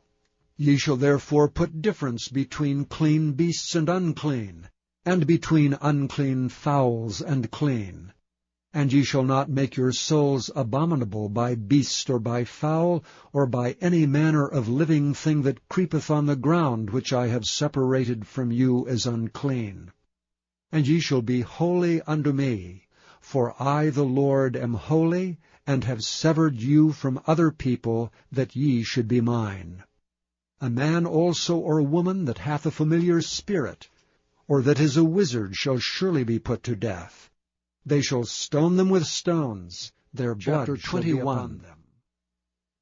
And the Lord said unto Moses, Speak unto the priests, the sons of Aaron, and say unto them, There shall none be defiled for the dead among his people, but for his kin that is near unto him, that is, for his mother, and for his father, and for his son, and for his daughter, and for his brother, and for his sister a virgin, that is nigh unto him, which hath had no husband, for her may he be defiled. But he shall not defile himself, being a chief man among his people, to profane himself. They shall not make baldness upon their head, neither shall they shave off the corner of their beard, nor make any cuttings in their flesh. They shall be holy unto their God, and not profane the name of their God. For the offerings of the Lord made by fire, and the bread of their God they do offer. Therefore they shall be holy. They shall not take a wife that is a whore, or profane. Neither shall they take a woman, put away from her husband, for he is holy unto his God. Thou shalt sanctify him therefore, for he offereth the bread of thy God. He shall be holy unto thee. For I, the Lord, which sanctify you, am holy. And the daughter of any priest, if she profane herself by playing the whore, she profaneth her father, she shall be burnt with fire. And he that is the high priest among his brethren, upon whose head the anointing oil was poured, and that is consecrated to put on the garments, shall not uncover his head, nor rend his clothes, neither shall he go in to any dead body, nor defile himself for his father or for his mother. Neither shall he go out of the sanctuary, nor profane the sanctuary of his God. For the crown of the anointing oil of his God is upon him. I am the Lord. And he shall take a wife in her virginity. A widow, or a divorced woman, or profane, or an harlot, these shall he not take, but he shall take a virgin of his own people to wife. Neither shall he profane his seed among his people, for I, the Lord, do sanctify him. And the Lord spake unto Moses, saying, Speak unto Aaron, saying, Whosoever he be of thy seed in their generation, that hath any blemish, let him not approach to offer the bread of his God. For whatsoever man he be that hath a blemish, he shall not approach, a blind man, or a lame, or he that hath a flat nose, or anything superfluous, or a man that is broken-footed or broken-handed, or crook-backed, or a dwarf, or that hath a blemish in his eye, or be scurvy, or scabbed, or hath his stones broken. No man that hath a blemish of the seed of Aaron the priest shall come nigh to offer the offerings of the Lord made by fire. He hath a blemish. He shall not come nigh to offer the bread of his God. He shall eat the bread of his God, both of the most holy and of the holy. Only he shall not go in unto the veil, nor come nigh unto the altar, because he hath a blemish, that he profane not my sanctuaries. For I, the Lord, do sanctify them. And Moses told it unto Aaron, and to his sons, and to all the children of Israel. And the Lord spake unto Moses, saying, Speak unto Aaron and to his sons, that they separate themselves from the holy things of the children of Israel, and that they profane not my holy name and those things which they hallow unto me. I am the Lord. Say unto them, Whosoever he be of all your seed among your generations, that goeth unto the holy things which the children of Israel hallow unto the Lord, having his uncleanness upon him, that soul shall be cut off from my presence. I am the Lord. What man soever of the seed of Aaron is a leper, or hath a running issue, he shall not eat of the holy things until he be clean. And whoso toucheth anything that is unclean by the dead, or a man whose seed goeth from him, or whosoever toucheth any creeping thing whereby he may be made unclean, or a man of whom he may take uncleanness, whatsoever uncleanness he hath, the soul which hath touched any such shall be unclean until even, and shall not eat of the holy things, unless he wash his flesh with water. And when the sun is down, he shall be clean, and shall afterward eat of the holy things, because it is his food. That which dieth of itself, or is torn with beast, he shall not eat to defile himself therewith. I am the Lord. They shall therefore keep mine ordinance, lest they bear sin for it, and die therefore if they profane it. I, the Lord, do sanctify them. There shall no stranger eat of the holy thing. A sojourner of the priest, or an hired servant, shall not eat of the holy thing. But if the priest buy any soul with his money, he shall eat of it. And he that is born in his house, they shall eat of his meat. If the priest's daughter also be married unto a stranger, she may not eat of an offering of the holy things. But if the priest's daughter be a widow, or divorced, and have no child, and is returned unto her father's house as in her youth, she shall eat of her father's meat. But there shall no stranger eat thereof. And if a man eat of the holy thing unwittingly, then he shall put the 5th part thereof unto it, and shall give it unto the priest with the holy thing. And they shall not profane the holy things of the children of Israel, which they offer unto the Lord, or suffer them to bear the iniquity of trespass when they eat their holy things, for I, the Lord, do sanctify them. And the Lord spake unto Moses, saying, Speak unto Aaron, and to his sons, and to all the children of Israel, and say unto them, whatsoever he be of the house of Israel, or of the strangers in Israel, that will offer his oblation for all his vows, and for all his freewill offerings, which they will offer unto the Lord for a burnt offering, ye shall offer at your own will a male without blemish of the beeves, of the sheep, or of the goats.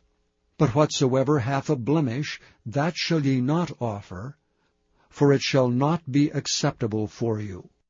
And whosoever offereth a sacrifice of peace offerings unto the Lord, to accomplish his vow, or a freewill offering in beeves or sheep, it shall be perfect to be accepted.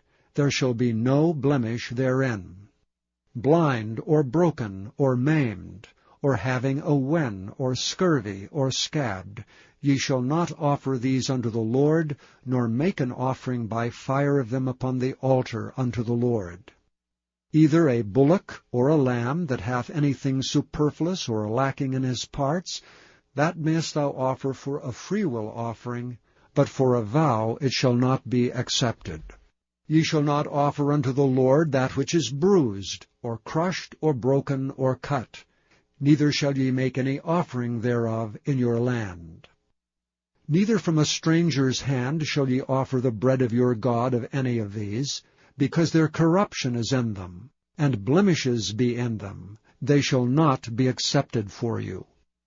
And the Lord spake unto Moses, saying, When a bullock or a sheep or a goat is brought forth, then it shall be 7 days under the dam, and from the 8th day and thenceforth it shall be accepted for an offering made by fire unto the Lord.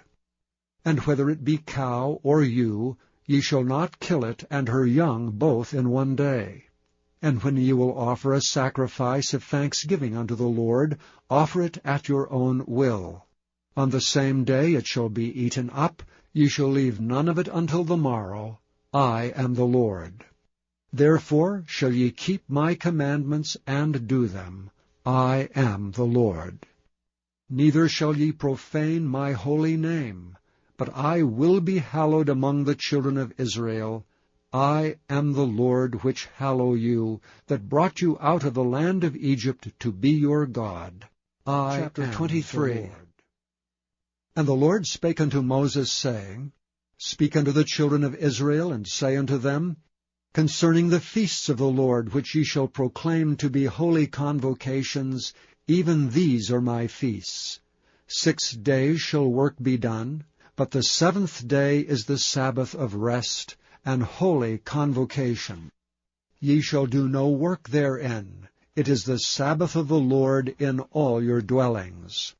These are the feasts of the Lord, even holy convocations, which ye shall proclaim in their seasons. In the 14th day of the 1st month at even is the Lord's Passover. And on the 15th day of the same month is the feast of unleavened bread unto the Lord. 7 days ye must eat unleavened bread. In the 1st day ye shall have an holy convocation. Ye shall do no servile work therein. But ye shall offer an offering made by fire unto the Lord 7 days. In the 7th day is an holy convocation.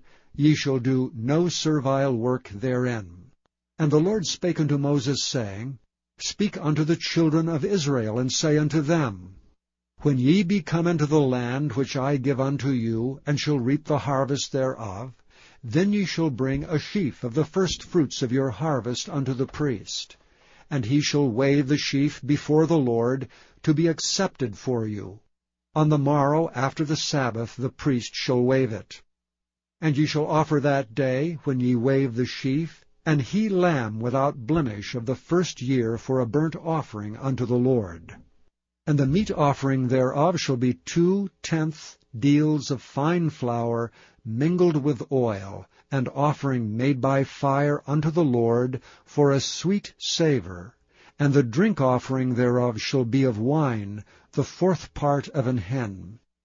And ye shall eat neither bread, nor parched corn, nor green ears, until the selfsame day that ye have brought an offering unto your God. It shall be a statute forever throughout your generations in all your dwellings.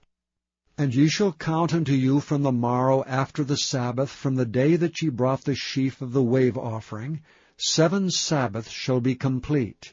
Even unto the morrow after the 7th Sabbath shall ye number 50 days, and ye shall offer a new meat offering unto the Lord. Ye shall bring out of your habitations 2 wave loaves of 2/10 deals. They shall be of fine flour. They shall be baken with leaven. They are the firstfruits unto the Lord.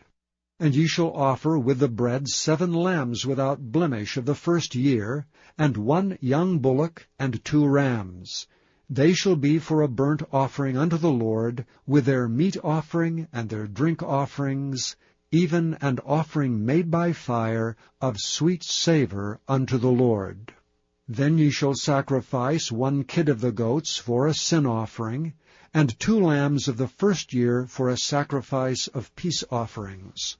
And the priest shall wave them with the bread of the firstfruits for a wave offering before the Lord, with the 2 lambs. They shall be holy to the Lord for the priest. And ye shall proclaim on the selfsame day, that it may be an holy convocation unto you. Ye shall do no servile work therein. It shall be a statute forever in all your dwellings throughout your generations. And when ye reap the harvest of your land, thou shalt not make clean riddance of the corners of thy field when thou reapest, neither shalt thou gather any gleaning of thy harvest. Thou shalt leave them unto the poor and to the stranger. I am the Lord your God. And the Lord spake unto Moses, saying, Speak unto the children of Israel, saying, In the 7th month, in the 1st day of the month, shall ye have a Sabbath, a memorial of blowing of trumpets, and holy convocation. Ye shall do no servile work therein, but ye shall offer an offering made by fire unto the Lord. And the Lord spake unto Moses, saying, Also on the 10th day of this 7th month there shall be a day of atonement. It shall be an holy convocation unto you, and ye shall afflict your souls, and offer an offering made by fire unto the Lord. And ye shall do no work in that same day, for it is a day of atonement, to make an atonement for you before the Lord your God. For whatsoever soul it be that shall not be afflicted in that same day, he shall be cut off from among his people. And whatsoever soul it be that doeth any work in that same day, the same soul will I destroy from among his people. Ye shall do no manner of work. It shall be a statute forever throughout your generations in all your dwellings. It shall be unto you a Sabbath of rest, and ye shall afflict your souls. In the 9th day of the month at even, from even unto even, shall ye celebrate your Sabbath.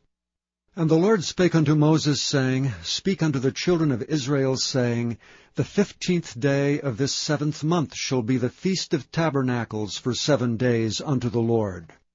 On the 1st day shall be an holy convocation.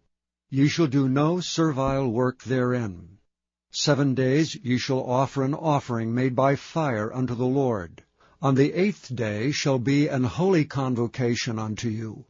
And ye shall offer an offering made by fire unto the Lord. It is a solemn assembly, and ye shall do no servile work therein.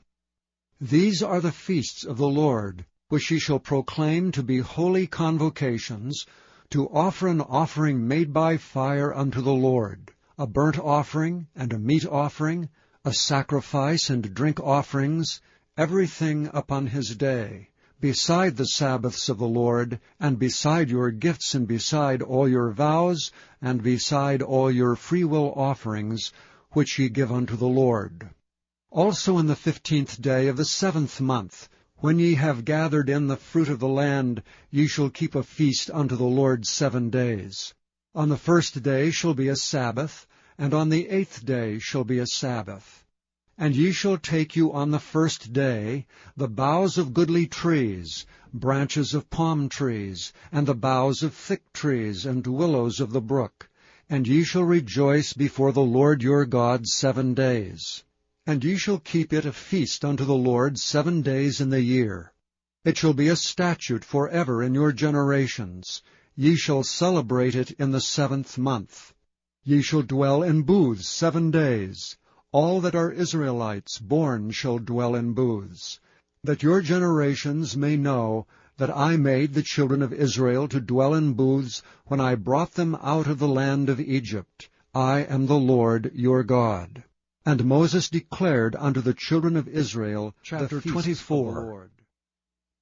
And the Lord spake unto Moses, saying, Command the children of Israel that they bring unto thee pure oil olive beaten for the light, to cause the lamps to burn continually.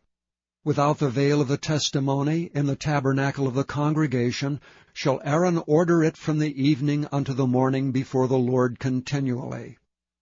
It shall be a statute forever in your generations. He shall order the lamps upon the pure candlestick before the Lord continually. And thou shalt take fine flour, and bake 12 cakes thereof. 2/10 deals shall be in 1 cake. And thou shalt set them in 2 rows, 6 on a row, upon the pure table before the Lord. And thou shalt put pure frankincense upon each row, that it may be on the bread for a memorial, even an offering made by fire unto the Lord. Every Sabbath he shall set it in order before the Lord continually, being taken from the children of Israel by an everlasting covenant. And it shall be Aaron's and his sons, and they shall eat it in the holy place. For it is most holy unto him of the offerings of the Lord made by fire by a perpetual statute. And the son of an Israelitish woman, whose father was an Egyptian, went out among the children of Israel, and this son of the Israelitish woman and a man of Israel strove together in the camp. And the Israelitish woman's son blasphemed the name of the Lord and cursed. And they brought him unto Moses, and his mother's name was Shelomith, the daughter of Dibri, of the tribe of Dan. And they put him in ward, that the mind of the Lord might be showed them. And the Lord spake unto Moses, saying, Bring forth him that hath cursed without the camp, and let all that heard him lay their hands upon his head, and let all the congregation stone him. And thou shalt speak unto the children of Israel, saying, Whosoever curseth his God shall bear his sin. And he that blasphemeth the name of the Lord, he shall surely be put to death, and all the congregation shall certainly stone him, as well the stranger as he that is born in the land, when he blasphemeth the name of the Lord, shall be put to death. And he that killeth any man shall surely be put to death. And he that killeth a beast shall make it good, beast for beast. And if a man cause a blemish in his neighbor, as he hath done, so shall it be done to him. Breach for breach, eye for eye, tooth for tooth. As he hath caused a blemish in a man, so shall it be done to him again. And he that killeth a beast, he shall restore it. And he that killeth a man, he shall be put to death. Ye shall have one manner of law, as well for the stranger as for one of your own country, for I am the Lord your God. And Moses spake to the children of Israel, that they should bring forth him that had cursed out of the camp, and stone him with stones. And the children of Israel did as the Lord commanded 25. Moses. And the Lord spake unto Moses in Mount Sinai, saying, Speak unto the children of Israel, and say unto them, When ye come into the land which I give you, then shall the land keep a Sabbath unto the Lord. 6 years thou shalt sow thy fields, and 6 years thou shalt prune thy vineyard, and gather in the fruit thereof. But in the 7th year shall be a Sabbath of rest unto the land, a Sabbath for the Lord. Thou shalt neither sow thy field, nor prune thy vineyard. That which groweth of its own accord by thy harvest thou shalt not reap, neither gather the grapes of thy vine undressed, for it is a year of rest unto the land. And the Sabbath of the land shall be meat for you, for thee, and for thy servant, and for thy maid, and for thy hired servant, and for thy stranger that sojourneth with thee, and for thy cattle, and for the beasts that are in thy land, shall all the increase thereof be meat. And thou shalt number 7 Sabbaths of years unto thee, 7 times 7 years, and the space of the 7 Sabbaths of years shall be unto thee 49 years. Then shalt thou cause the trumpet of the Jubilee to sound on the 10th day of the 7th month. In the day of atonement shall ye make the trumpet sound throughout all your land. And ye shall hallow the 50th year, and proclaim liberty throughout all the land unto all the inhabitants thereof. It shall be a jubilee unto you, and ye shall return every man unto his possession, and ye shall return every man unto his family. A jubilee shall that 50th year be unto you. Ye shall not sow, neither reap that which groweth of itself in it, nor gather the grapes in it of thy vine undressed. For it is the jubilee, it shall be holy unto you. Ye shall eat the increase thereof out of the field. In the year of this jubilee ye shall return every man unto his possession. And if thou sell aught unto thy neighbor, or buyest aught of thy neighbor's hand, ye shall not oppress one another. According to the number of years after the jubilee thou shalt buy of thy neighbor, and according unto the number of years of the fruits he shall sell unto thee. According to the multitude of years thou shalt increase the price thereof, and according to the fewness of the years thou shalt diminish the price of it. For according to the number of the years of the fruits doth he sell unto thee. Ye shall not therefore oppress one another, but thou shalt fear thy God, for I am the Lord your God. Wherefore ye shall do my statutes, and keep my judgments, and do them. And ye shall dwell in the land in safety. And the land shall yield her fruit, and ye shall eat your fill, and dwell therein in safety. And if ye shall say, What shall we eat the 7th year? Behold, we shall not sow, nor gather in our increase. Then I will command my blessing upon you in the 6th year, and it shall bring forth fruit for 3 years. And ye shall sow the 8th year, and eat yet of the old fruit until the 9th year. Until her fruits come in ye shall eat of the old store. The land shall not be sold forever, for the land is mine. For ye are strangers and sojourners with me.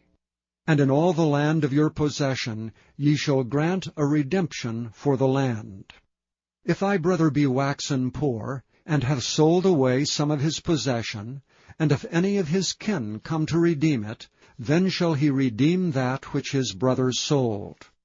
And if the man have none to redeem it, and himself be able to redeem it, then let him count the years of the sale thereof, and restore the overplus unto the man to whom he sold it, that he may return unto his possession.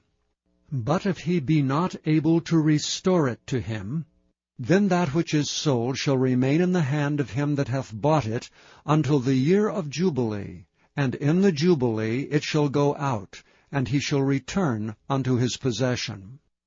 And if a man sell a dwelling house in a walled city, then he may redeem it within a whole year after it is sold. Within a full year may he redeem it. And if it be not redeemed within the space of a full year, then the house that is in the walled city shall be established forever to him that bought it throughout his generations. It shall not go out in the Jubilee.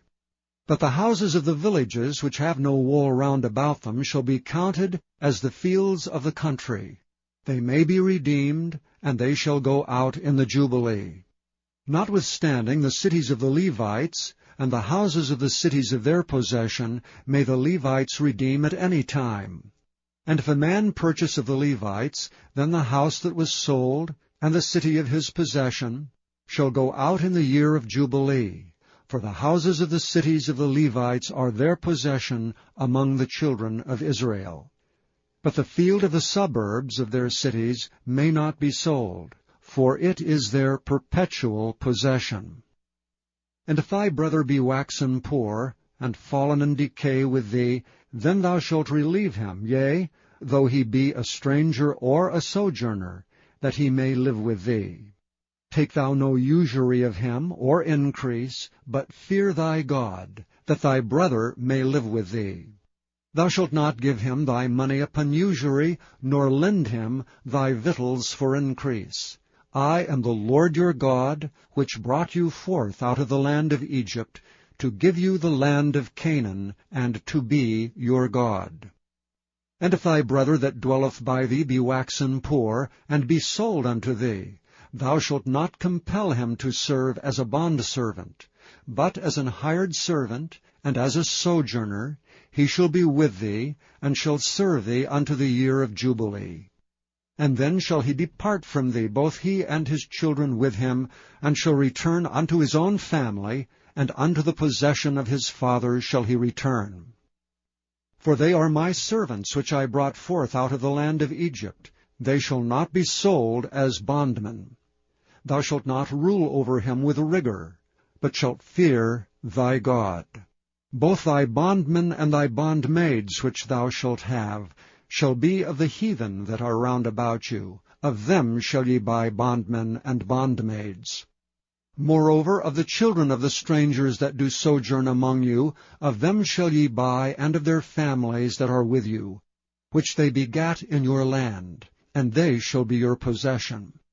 And ye shall take them as an inheritance for your children after you, to inherit them for a possession. They shall be your bondmen forever. But over your brethren, the children of Israel, ye shall not rule one over another with rigor. And if a sojourner or stranger wax rich by thee, and thy brother that dwelleth by him wax poor, and sell himself unto the stranger or sojourner by thee, or to the stock of the stranger's family, after that he is sold he may be redeemed again. One of his brethren may redeem him.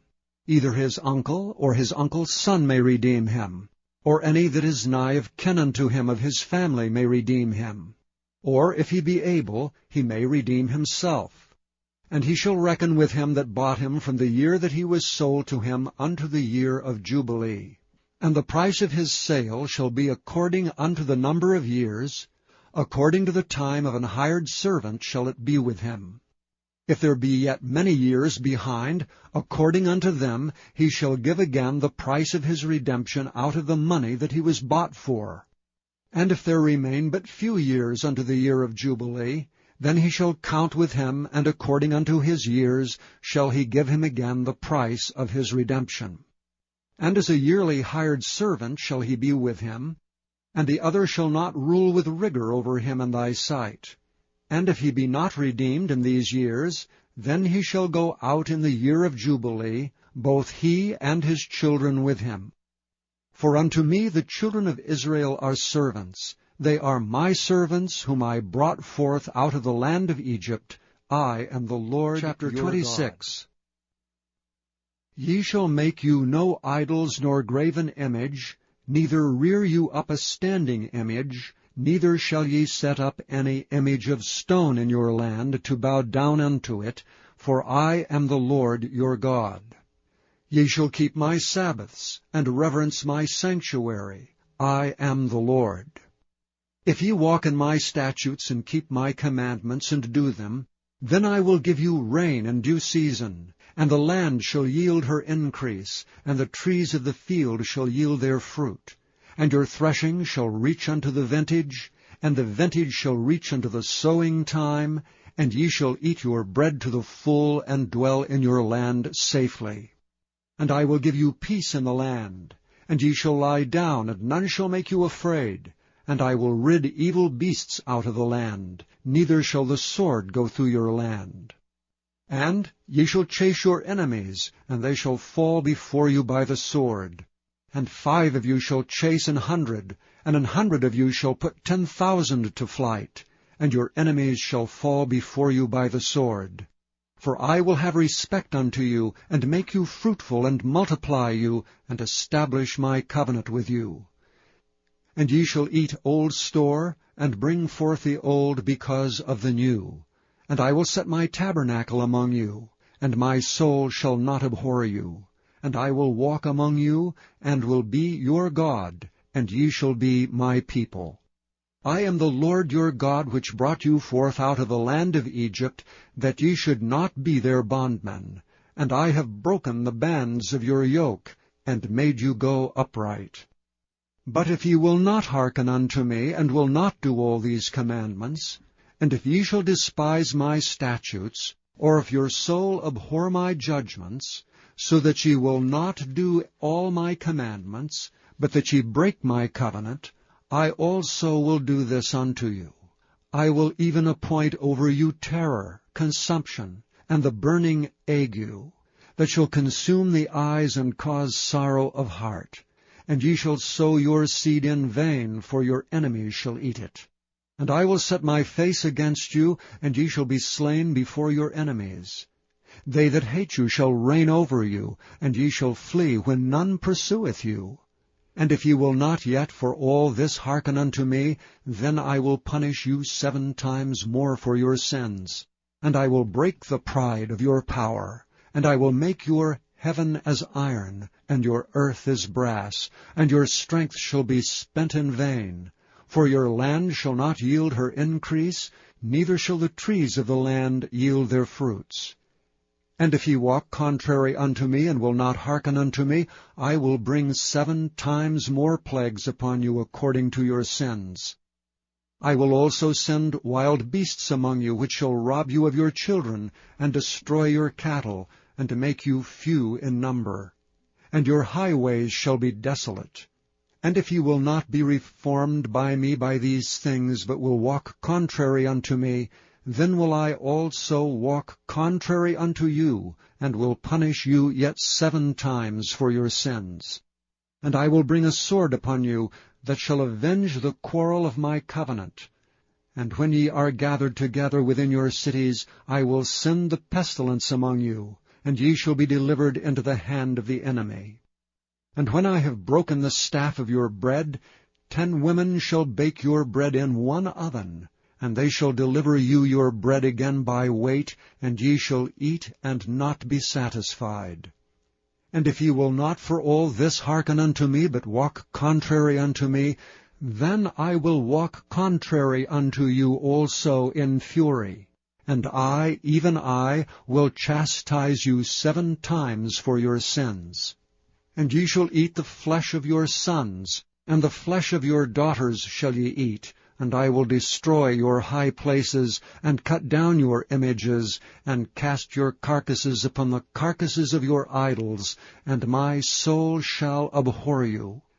And I will make your cities waste, and bring your sanctuaries unto desolation, and I will not smell the savour of your sweet odours. And I will bring the land unto desolation, and your enemies which dwell therein shall be astonished at it. And I will scatter you among the heathen, and will draw out a sword after you, and your land shall be desolate, and your cities waste.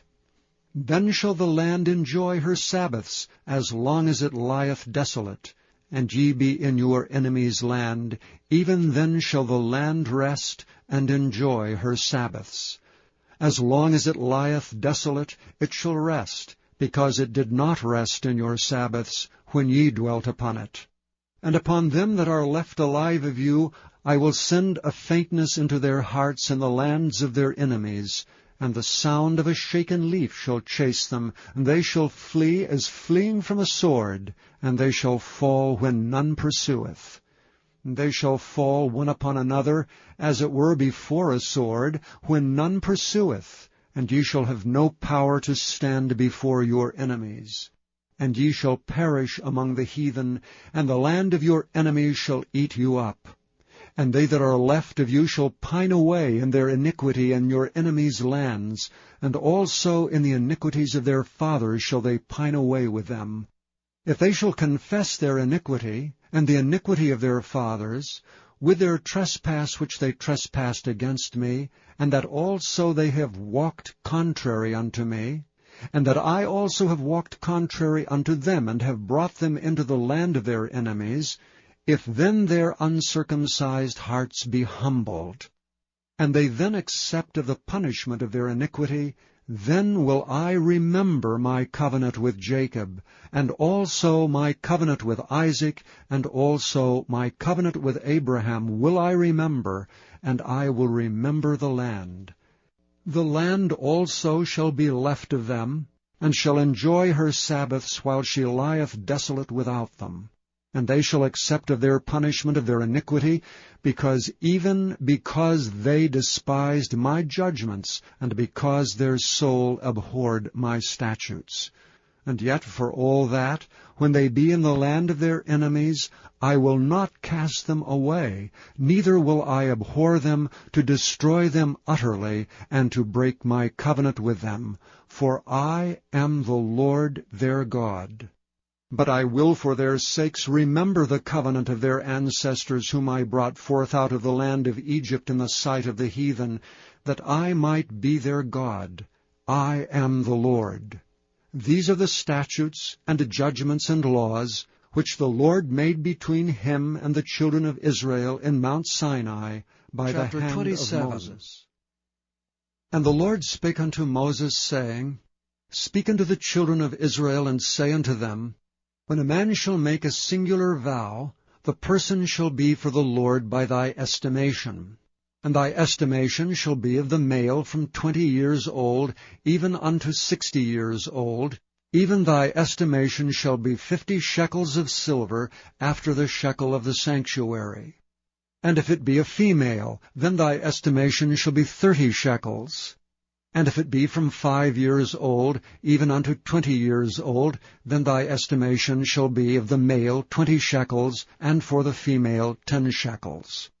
And if it be from a month old, even unto 5 years old, then thy estimation shall be of the male 5 shekels of silver, and for the female thy estimation shall be 3 shekels of silver.